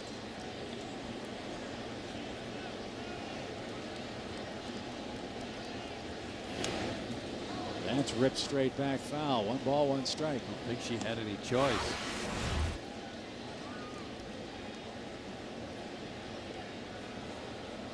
And that gentleman was about to wrestle her for it, even though it was in her lap. Yeah, man, you got to respect the personal space. Let's go. Yeah, but it hit my hand, so it was mine. That's right, lady. It hooked around the pole.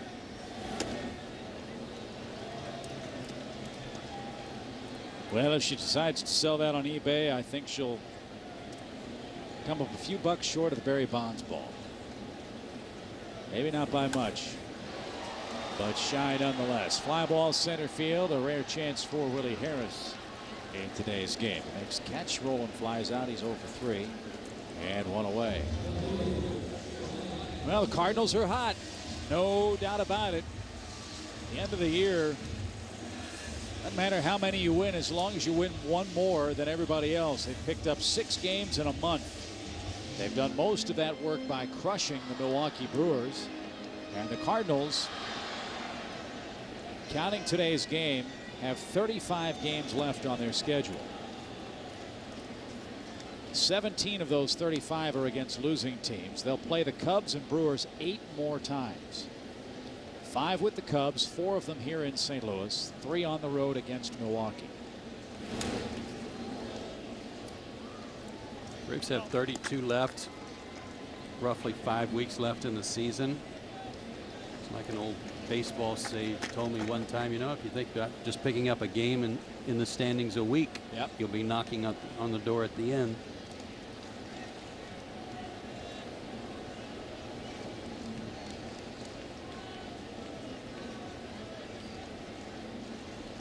Ryan Ludwig, a ball and a strike. But the Braves, I mean, if you look at their standing in the East, they're still alive with those 32 games left. You're 7 behind the Mets. You play them 6 more times. You've got to go 5-1 head-to-head against them. Well, if you want to make those games mean something, you better finish up this road trip gangbusters. Yeah. And while the Marlins have been really scuffling, and as I said, they've lost 9 out of 10 and are losing today. Well, it's a final. Reds win 9-3. You just said that. They score runs. They've got a dangerous lineup. They're a little bit like the Braves. If they get the right pitcher on the right day and score runs, they're tough to beat. Ludwig down on strikes. There's your second out in the 6th inning as we check back in with Mark Fine. All right, Chip. Austin just on cruise control. 6.5 up on the Yankees, of course, already leading the White Sox when Big Poppy goes big fly. He now has 5 home runs in his last 10 games, hitting .487 over that stretch. Boston leads Chicago 5-1. All right, Mark, thank you. And he still has that custom Mercedes still available on eBay if you got $250,000 you want to spend. That was his treat for winning the World Series. Put it on eBay. Nobody's decided to buy it, Joe. So there's still time if you want to get your Christmas shopping done early. I just don't understand how that's still out there.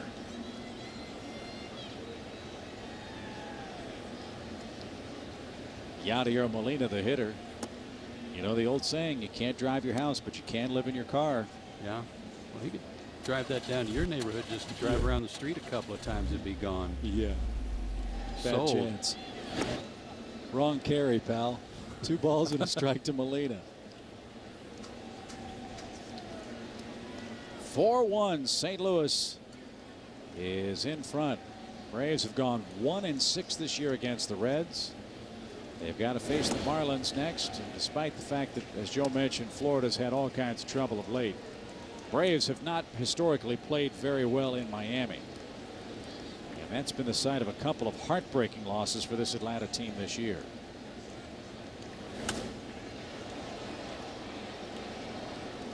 Out of play foul. I started to say earlier about this Cincinnati team that their pitching is surprisingly good lately, especially their bullpen's been excellent with Isringhausen at the end. They'll have Braden Looper 10-10 on Tuesday. Kip Wells has got a bad record, but he's been pitching hot and cold. He can throw up a gem too. Jojo Reyes gives up a home run to Juan Encarnacion, leading off the 6th. Rays have 9 outs left, down 3 runs on Sunday in St. Louis.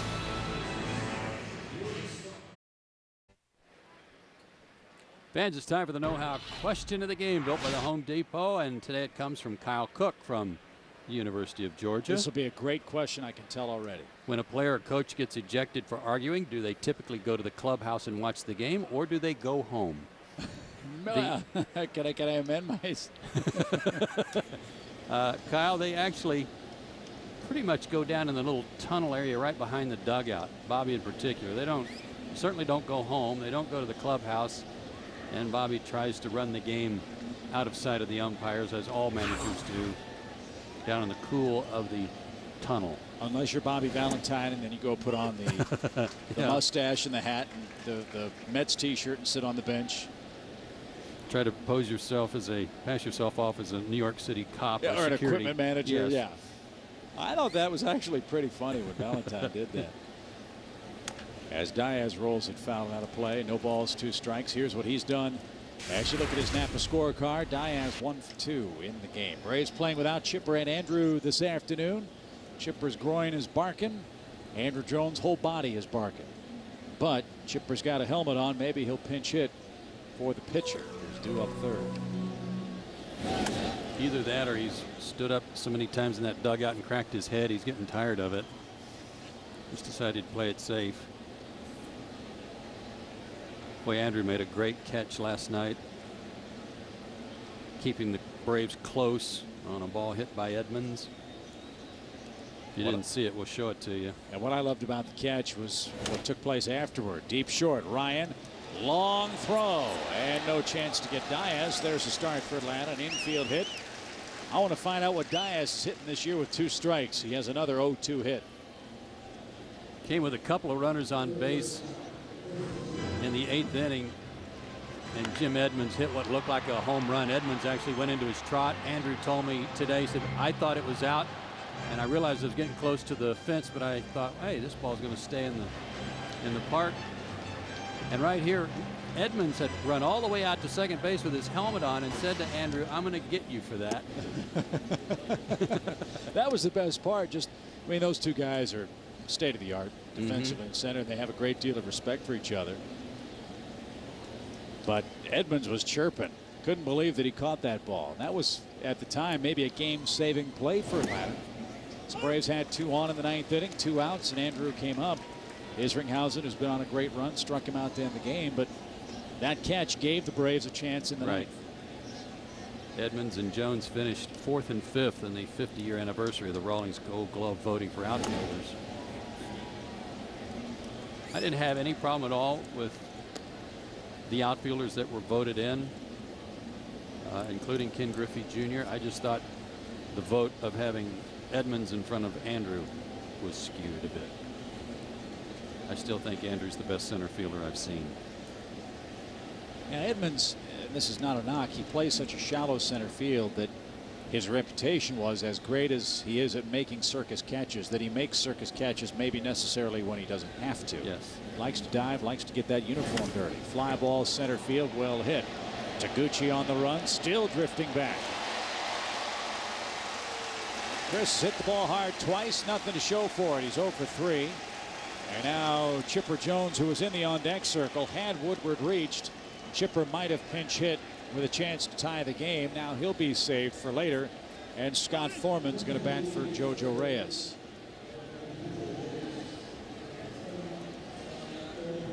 Thorman's hit a dry spell with his pinch hitting. Not too many hits to show for it. And I was watching him in batting practice today, and he was hitting the ball hard. But in the games, he seems to try to use his body a little too much. In fact, he almost turns too far the other way to get his bat started. And he's been getting jammed. He's been hitting some balls off the end of the bat.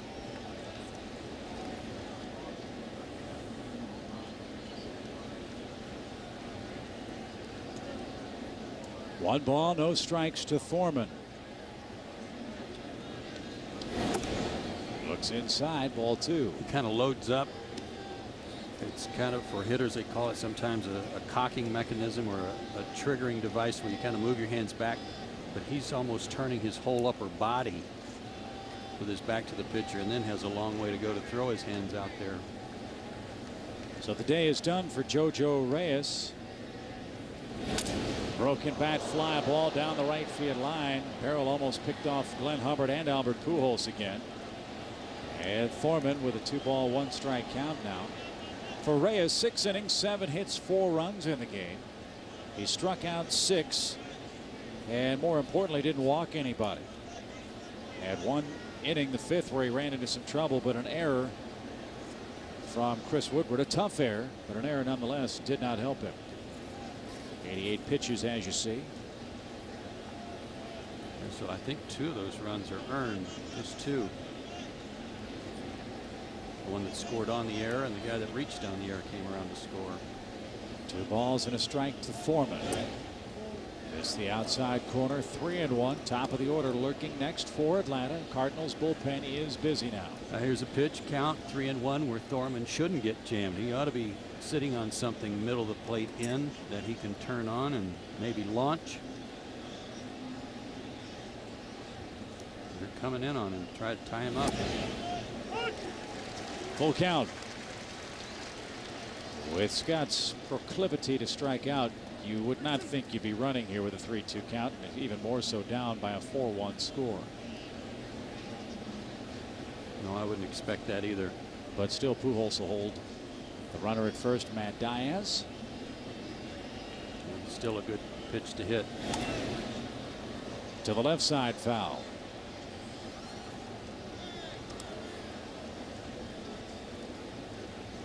Let's take a look at that pitch and see why he fouled it off to the left side.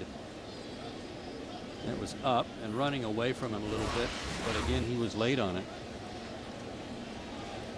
It's that turn he's making that's slowing him down, I think. Oh, nearly caught by Molina. He just stayed alive on an off-speed breaking ball that was up. 3 balls, 2 strikes.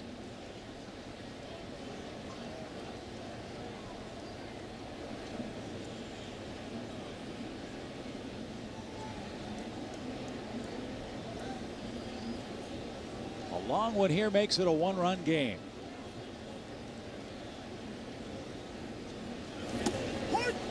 Right down the middle. That's second time in this game. The Braves thought they earned ball 4 and took strike 3. Second out in the 7th. That time it was a late call by Jim Reynolds. He came in on him, ran a fastball back over. Oh, that was up. I can understand why he didn't pull the trigger on that one. Doesn't look up, but Reynolds has not been giving that high strike today.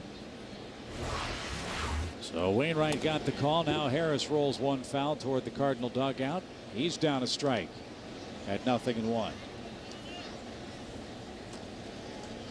Matt Diaz led off the inning with an 0-2 pitch that he singled. Matt hitting over 300 with an 0-2 count this year, which is remarkable work. Thank you, Hal. But he's still anchored over at first with 2 down as Harris has an even count. We talked in our open about the need for the Braves to get on a roll. They have not been able to do much today with Wainwright.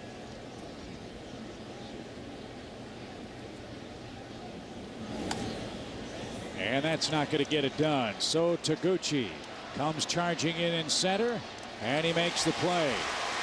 No runs, a hit, a man left. 7th inning stretch time in Busch Stadium. It's 4-1 Cardinals in front.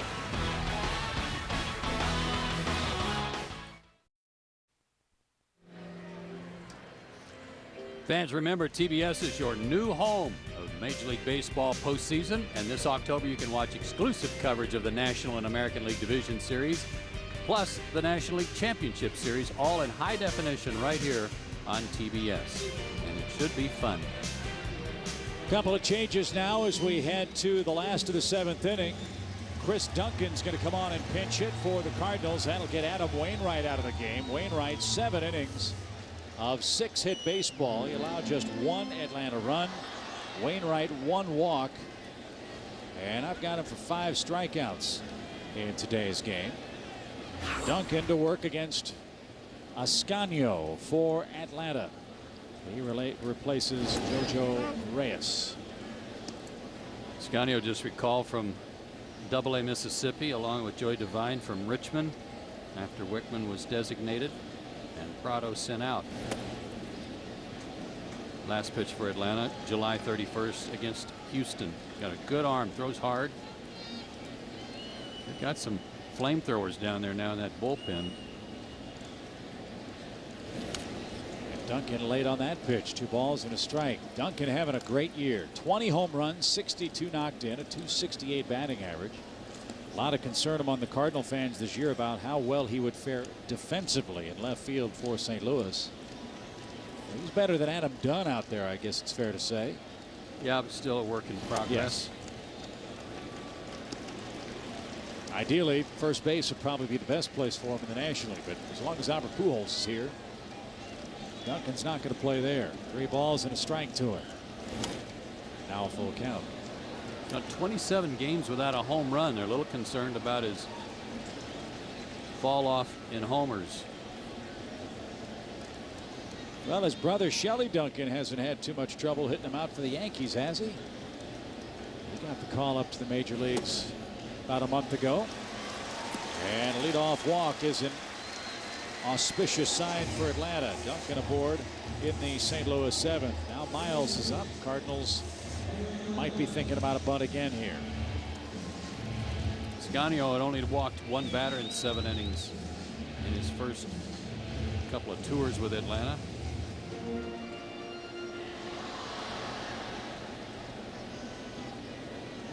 If Miles is bunting again, keep an eye on his back foot.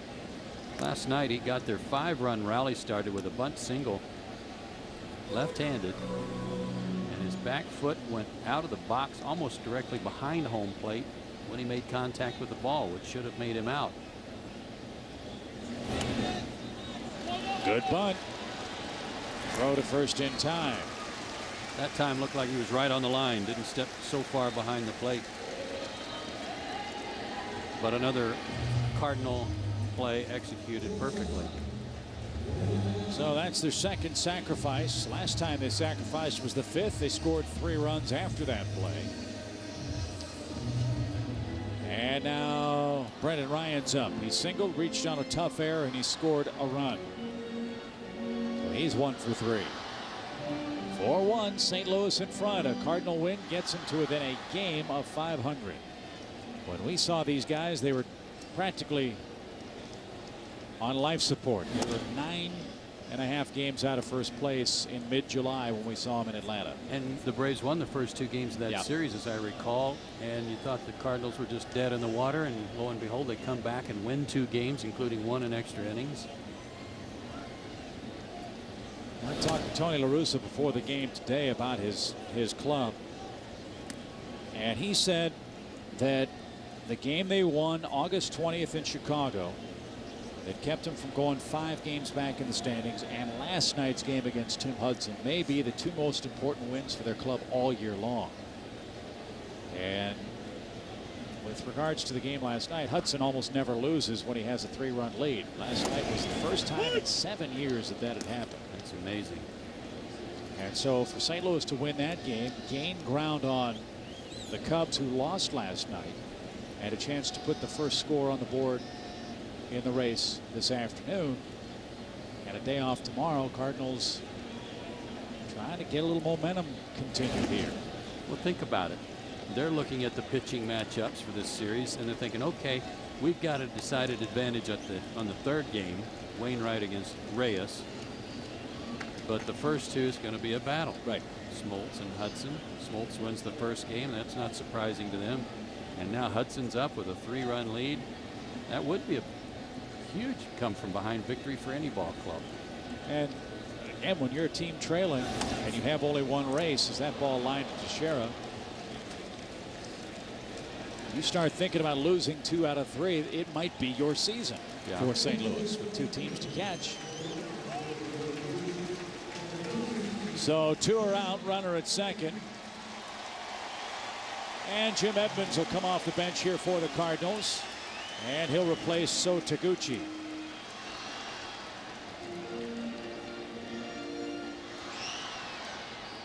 Good day for Taguchi, who went 1 for 3 with an RBI. Now Edmonds off the bench. And he'll stay in the game and be a very nice defensive replacement. Yeah, I'd say that's, with no insult to Taguchi, a big upgrade in a close game late. Braves are down 4-1.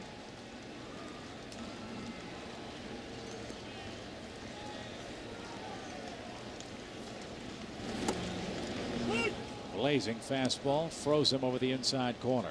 94 on that pitch. No question that August has been his best month, and that kind of is in keeping with several of their hitters. It's helped them on their good run. Toward first, Teixeira inside the bag makes the play, and Escanio out of 7th inning trouble. It's late for Atlanta. Middle of the order up, down 4-1.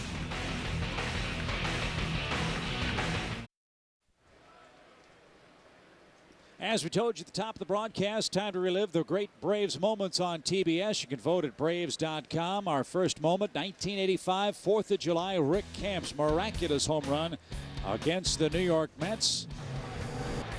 4th of July fireworks. And he is at the deep left. Heat goes back. It is gone. Holy cow. Oh, my goodness. I don't believe it. I don't believe it. Rick Camp. Swing and a miss, and it's over as Camp goes down on strike.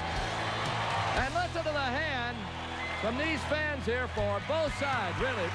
What an effort. In 19 innings, the Mets win it 16-13. Fireworks at 4 a.m. in Atlanta. The only home run in the career of Rick Camp as an Atlanta Brave. And in 19 innings, the Mets won it 16-13. Again, log on to Braves.com. You can see all 10 of the great Braves moments we've compiled for you. 9 TBS games left in this, our 31st year of covering the Braves on TBS. And we'll count you down in style, and log on, make your choice known, and we'll tell you who wins or which moment was best at season's end. A base hit off Ryan Franklin by Yunel Escobar, leading off the 8th inning for Atlanta. Good start for the Braves, down 4-1 now. Start indeed against a guy who retired all 6 batters he faced last night. This guy's been outstanding as a setup man for the Cardinals. That was his 24th hold last night. Didn't suffer a loss until August 3rd of this year, and now he's 4-2. Cardinal bullpen, outstanding. all year long. Only one loss all season when they've led after 6 innings. And since the 6th of August, a 1.82 collective ERA from the bullpen. So Kelly Johnson with a man aboard, nobody out, looking for his first base hit today.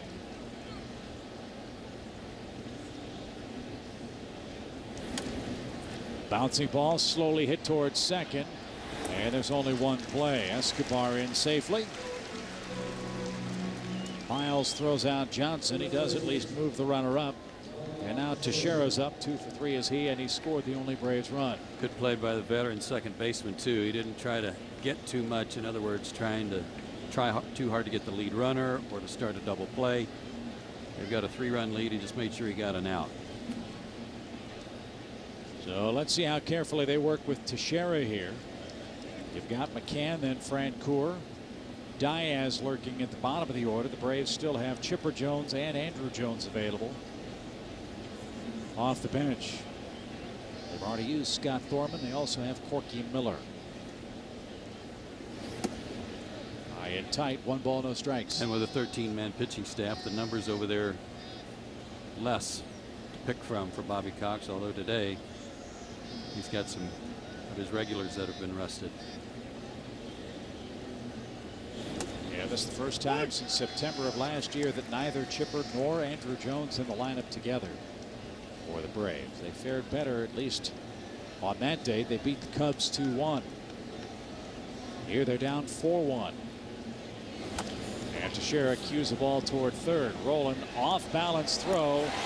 Running toward third, Escobar. That's the second time this year Escobar's made that play. Very instinctive effort from Escobar, who once Roland throws the baseball knows there's no way the Cardinals can return a throw and get him for a double play. There's nobody there. And for a second I thought maybe Pujols came off the bag a little quick in anticipation of Escobar going over there, but he held his foot on there for Tim Welke. They got the out. Brian McCann has the only Atlanta RBI. That came in the 6th.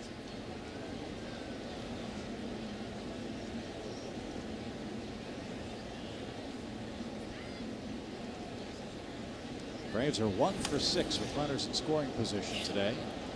And a bullet pulled foul for a strike. In the 9th inning now, Phillies over the Padres 14-2. So Philly's going to pick up a game in the wild card standings. They'll be 3 back of San Diego. Ground ball foul. Colorado's 4.5 back along with the Dodgers.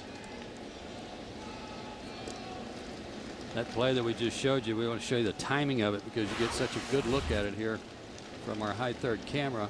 You can see Escobar watching Roland, waiting, and then as soon as he cuts it loose, he breaks for third base. And nobody to throw to after Roland had made the good play. A very good look at it.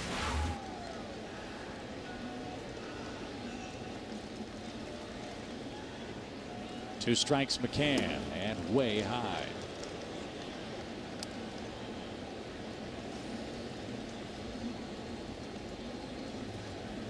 Brian not even supposed to be in the lineup today, but added after Chipper was scratched, and he's driven in the only run of the game. 1-2. Don't blame you, Hub. I wouldn't want any part of that one either. Interesting thing on that play of Pujols. You know why that play looks so funny? His left foot was the foot on the bag, not the right. Your right hand throwing first baseman, it's your right foot that's supposed to make that play over at first. Got his footwork tangled up.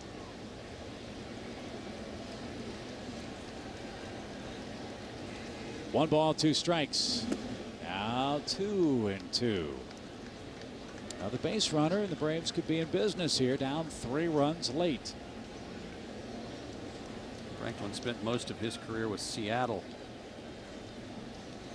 but a real good pickup for their bullpen. One of those guys that you know that he's had some good numbers in the past. You don't know what he might have left or if he's okay, but they took a chance on him and he's been outstanding. Same with Joel Pinheiro, who was a 16-game winner as a starter in the American League a couple of years ago, but has fallen on hard times since. You mentioned he didn't pitch all that badly here last night. He's 3-1 with the Cardinals. Yeah. At the end of the day, they don't pay on ERA, they pay on wins. Well, they had to pinch hit for him because they had a chance to get back in the ball game with the Braves down 3-0. And they pinch hit for him in the 4th.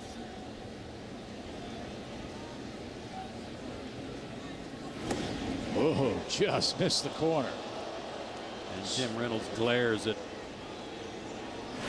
Brian Franklin. Where are you going?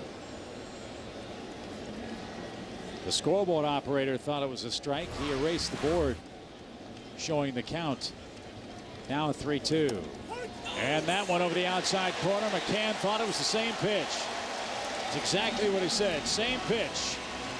Franklin threads the needle, calls out McCann, and that ends the Atlanta 8th. Runner left at third base for the Braves, down 4-1 in St. Louis.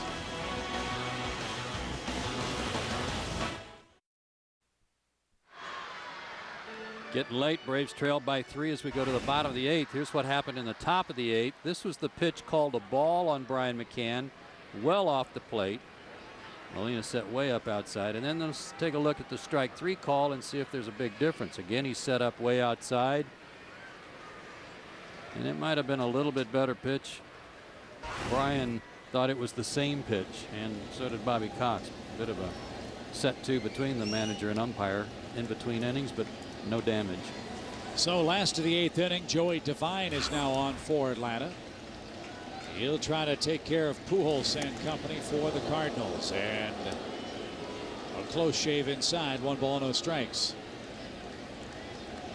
This is the 5th tour of duty with the Braves this year for Joey Devine.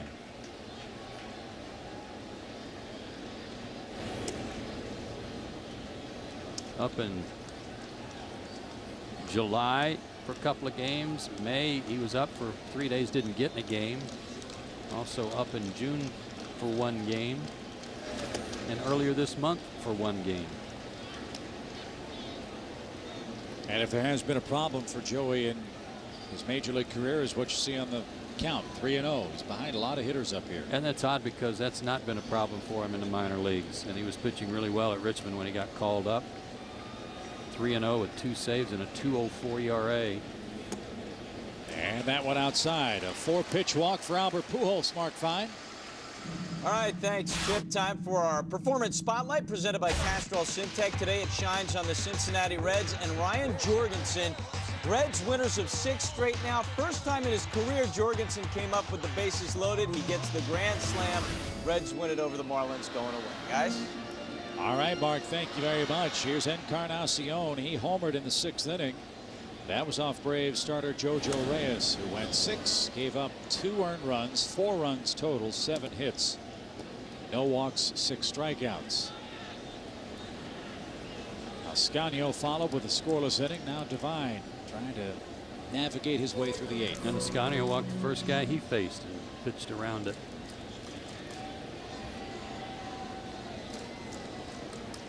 Pujols will not be running. He's had a bad hamstring, and they just try to nurse him through games. Don't want him running hard. With a day off tomorrow and a lead, frankly, I'm surprised that he's not out of the game already for St. Louis. But a ball and a strike now to Encarnacion of the Cardinals, who try to get to within a game of 500 with a win today. Again, they'll be off, then head to Houston for their next series. Braves play Monday, Tuesday, Wednesday in Miami against the Marlins. We've had a boat full of trouble today. Pretty good pitch there. Didn't get the call. Now, Tony La Russa's talked about leaving Pujols in ball games that were out of reach and risk getting him hurt worse. He said, I'd lose my job. I lose my first baseman, and then I lose my job. Base hit left field. A walk and a single now in the 8th inning. No, Cardinals in the 8th inning, maybe trying to put it away now. Here's Roland. Roland's 0 for 3.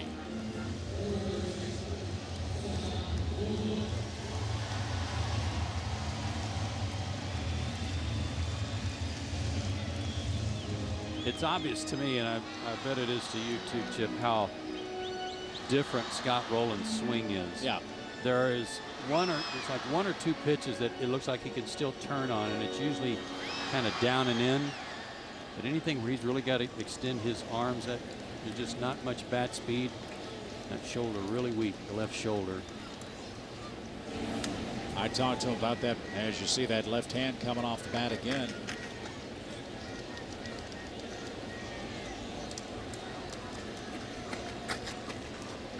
He's going to have surgery when the season's over to try to fix what's going on in that left shoulder for the Cardinals.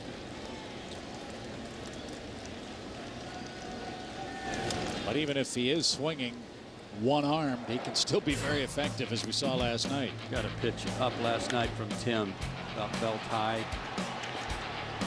Almost hit it out. And after it bounced in the air, Brancourt couldn't find it. Good thing it came down on top of him. Rolling down, 2 strikes, 2 on, nobody out for the Cardinals in the 8th. 1 ball, 2 strikes. Amazing, just a few years ago, the Cardinals at one point had a team that had Pujols, they had Edmonds, they had Roland, they had Mark McGuire. And they didn't win a championship with that group. Strikeout of Roland, 1 away in the St. Louis 8th.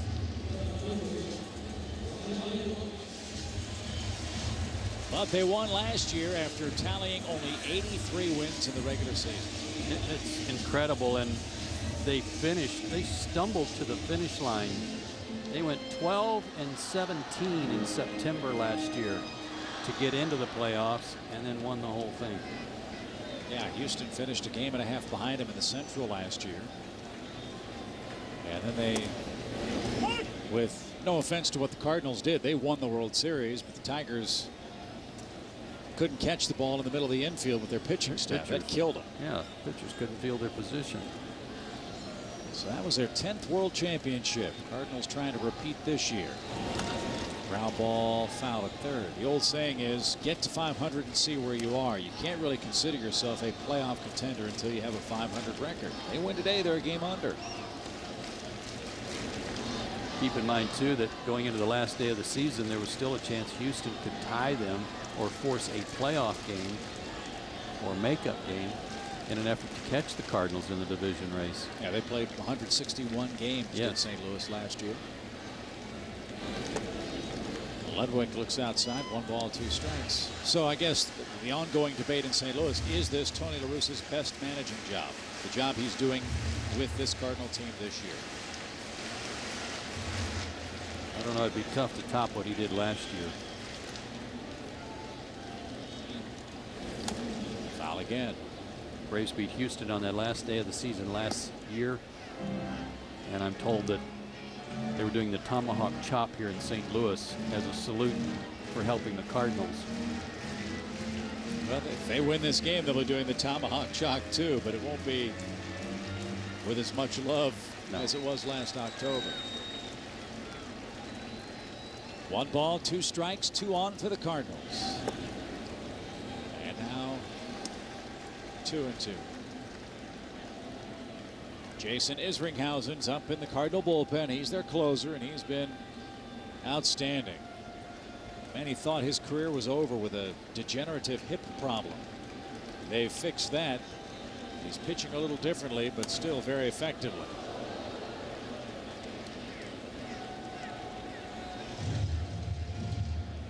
Brian McCann out with a word for Devine, maybe to help him get on top of that slider that's hanging up there that Ludwig's pulling foul and hard.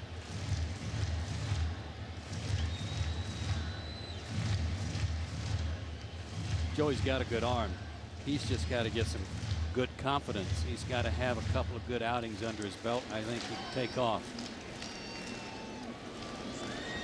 That first year in the big leagues for him after getting drafted out of North Carolina State was a nightmare for anybody with any experience, and he didn't have any. Wow, went right after him there, didn't he? 94. Perfect pitch, and after the walk and the single, he struck out the next 2 men swinging. And that's what he's capable of.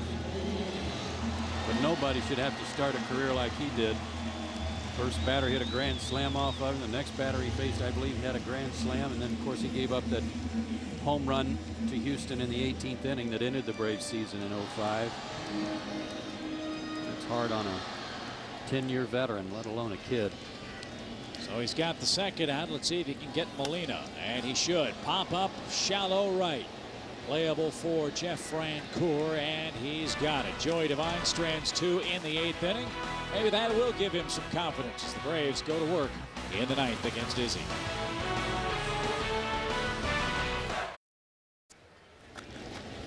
Well, Braves need a big rally against one of the best closers in the National League. Jason Isringhausen's on for the top of the 9th inning.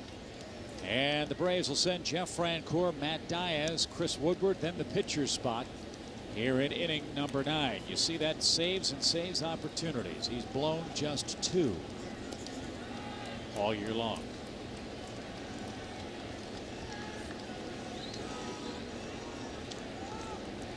Got out of trouble last night. Gave up a hit, and then the error by Roland set up Andrew. And Andrew got a good pitch to hit, and I talked to him about it today. He goes, I don't know how I missed it. Fouled it back and eventually struck out. First pitch swinging is Francoeur. Easy play at second, 1 out. Jeff 1 for 3. Here's Matt Diaz. Isringhausen in St. Louis has been almost unhittable. 3 earned runs in 26 home games. That's a 1.00 ERA. And the Cardinals don't lose when they lead after 8. They're 53-0. That's nailing it down, isn't it?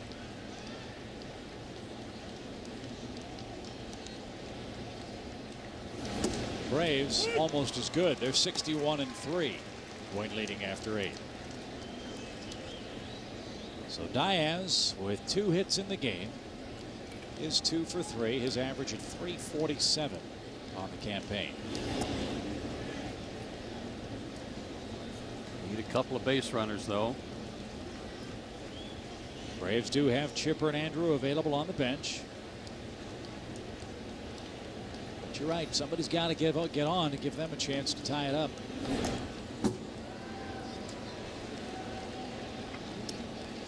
Phillies have beaten the Padres at a 14-2 final, so the Phillies now 3 back in the wild card. Reds over Florida 9-3 in National League play.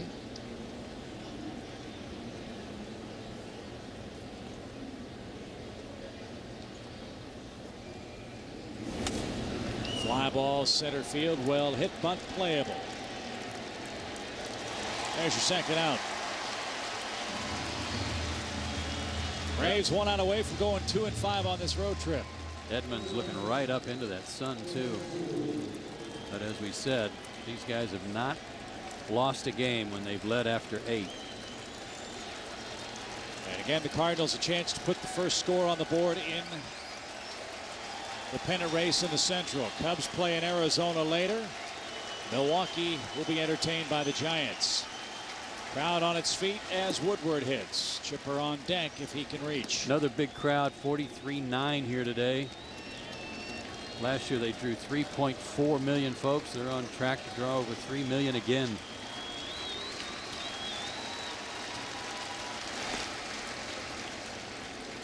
Ball 2.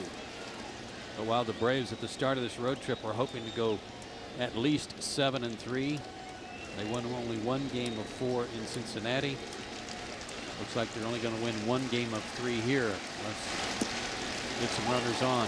And next stop is Florida, where they've gone 3-3 this year. But historically, Dolphin Stadium has not been a lot of fun.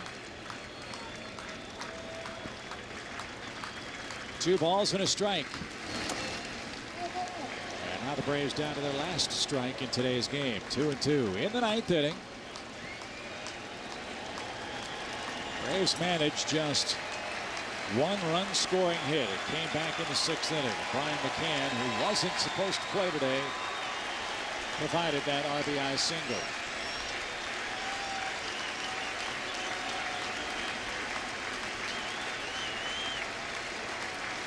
A little 2-out lightning when you're down to your last strike.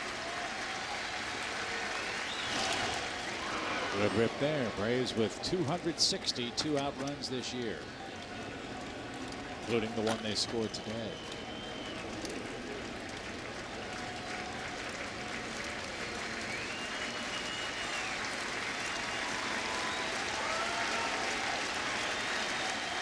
Good fastball, good slider, good split. Take your pick from Isringhausen. That almost took off the tomahawk. Full count. Isringhausen had worked about 3 days in a row last week against Florida, and Tony La Russa had to give him a day off. And now, after the day off Monday, on Friday, he's had back-to-back games this weekend. Driven deep left. Woodward's given the Braves 3 good at-bats in this game. Yes, he has. He's swinging the bat good. Had that strikeout back in the 5th inning, though, when runners were at first and second, nobody out. Braves elected not to bunt there. And after Woodward struck out, Reyes struck out, Harris rolled out. Reyes struck out trying to bunt him over. Another 3-2 pitch with 2 out. Popped up. Will it stay in play for Molina? He gives chase, but he has no play. We'll do it again. By the way, congratulations to the Warner Robins Little Leaguers who are in the finals of the Little League World Series against Japan. Second straight year for a team from Georgia to be in the finals. The Columbus team won it last year. And they're trying to be the 3rd Georgia team overall to win the entire Little League World Series.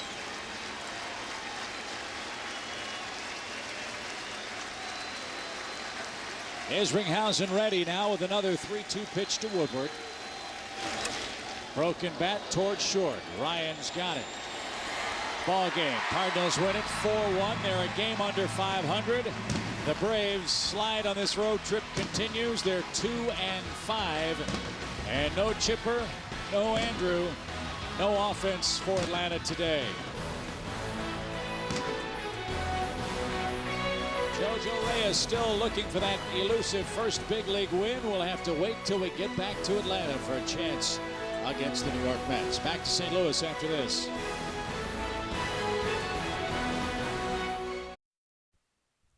Braves TBS Baseball. Brought to you by the Home Depot. You can do it, we can help. By Delta. Delta is proud to be the official airline of the Atlanta Braves. By Napa Auto Parts. Napa, get the good stuff. And by Kingsford Charcoal. Slow down and grill.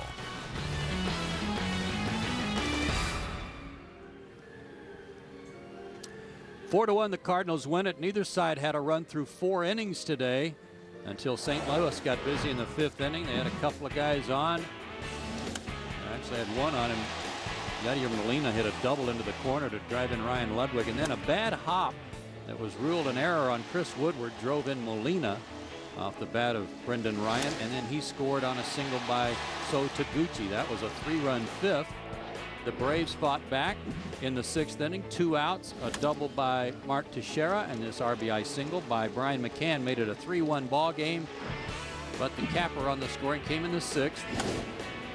Off of Reyes, Encarnacion hooked one right around the foul pole into the 3rd deck here in St. Louis. It was his 9th home run of the year, and that was your final 4-1. Wainwright the winner. And boy, I tell you what, Wainwright has been outstanding against the Braves now. In 14 innings, he's allowed only 2 runs for them.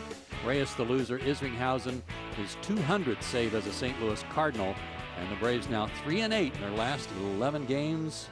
And it doesn't look good. 31 games left for the Braves. 7.5 back in the East pending the outcome of the Mets-Dodgers game on Sunday Night Baseball tonight. Braves remain 4 back in the wild card, and even worse, on a trip that held so much promise for them. Atlanta is now 2-5 so far, with 3 games coming up beginning tomorrow night against the Marlins down at Dolphin Stadium. Our next telecast on TBS will be a week from today, Sunday at 1 o'clock Eastern. The Braves will be at home in Atlanta to take on the Eastern Division leading New York Mets at Turner Field. Coming up after our break, Mark Fine will be in the studio giving you an update on all the other action around the Major League Baseball diamonds today. And for my partner Joe Simpson and the rest of our great TBS crew, Chip Carey from St. Louis. You've been watching TBS, exclusive home of this October's Division Series and National League Championship Series. Good afternoon, everybody.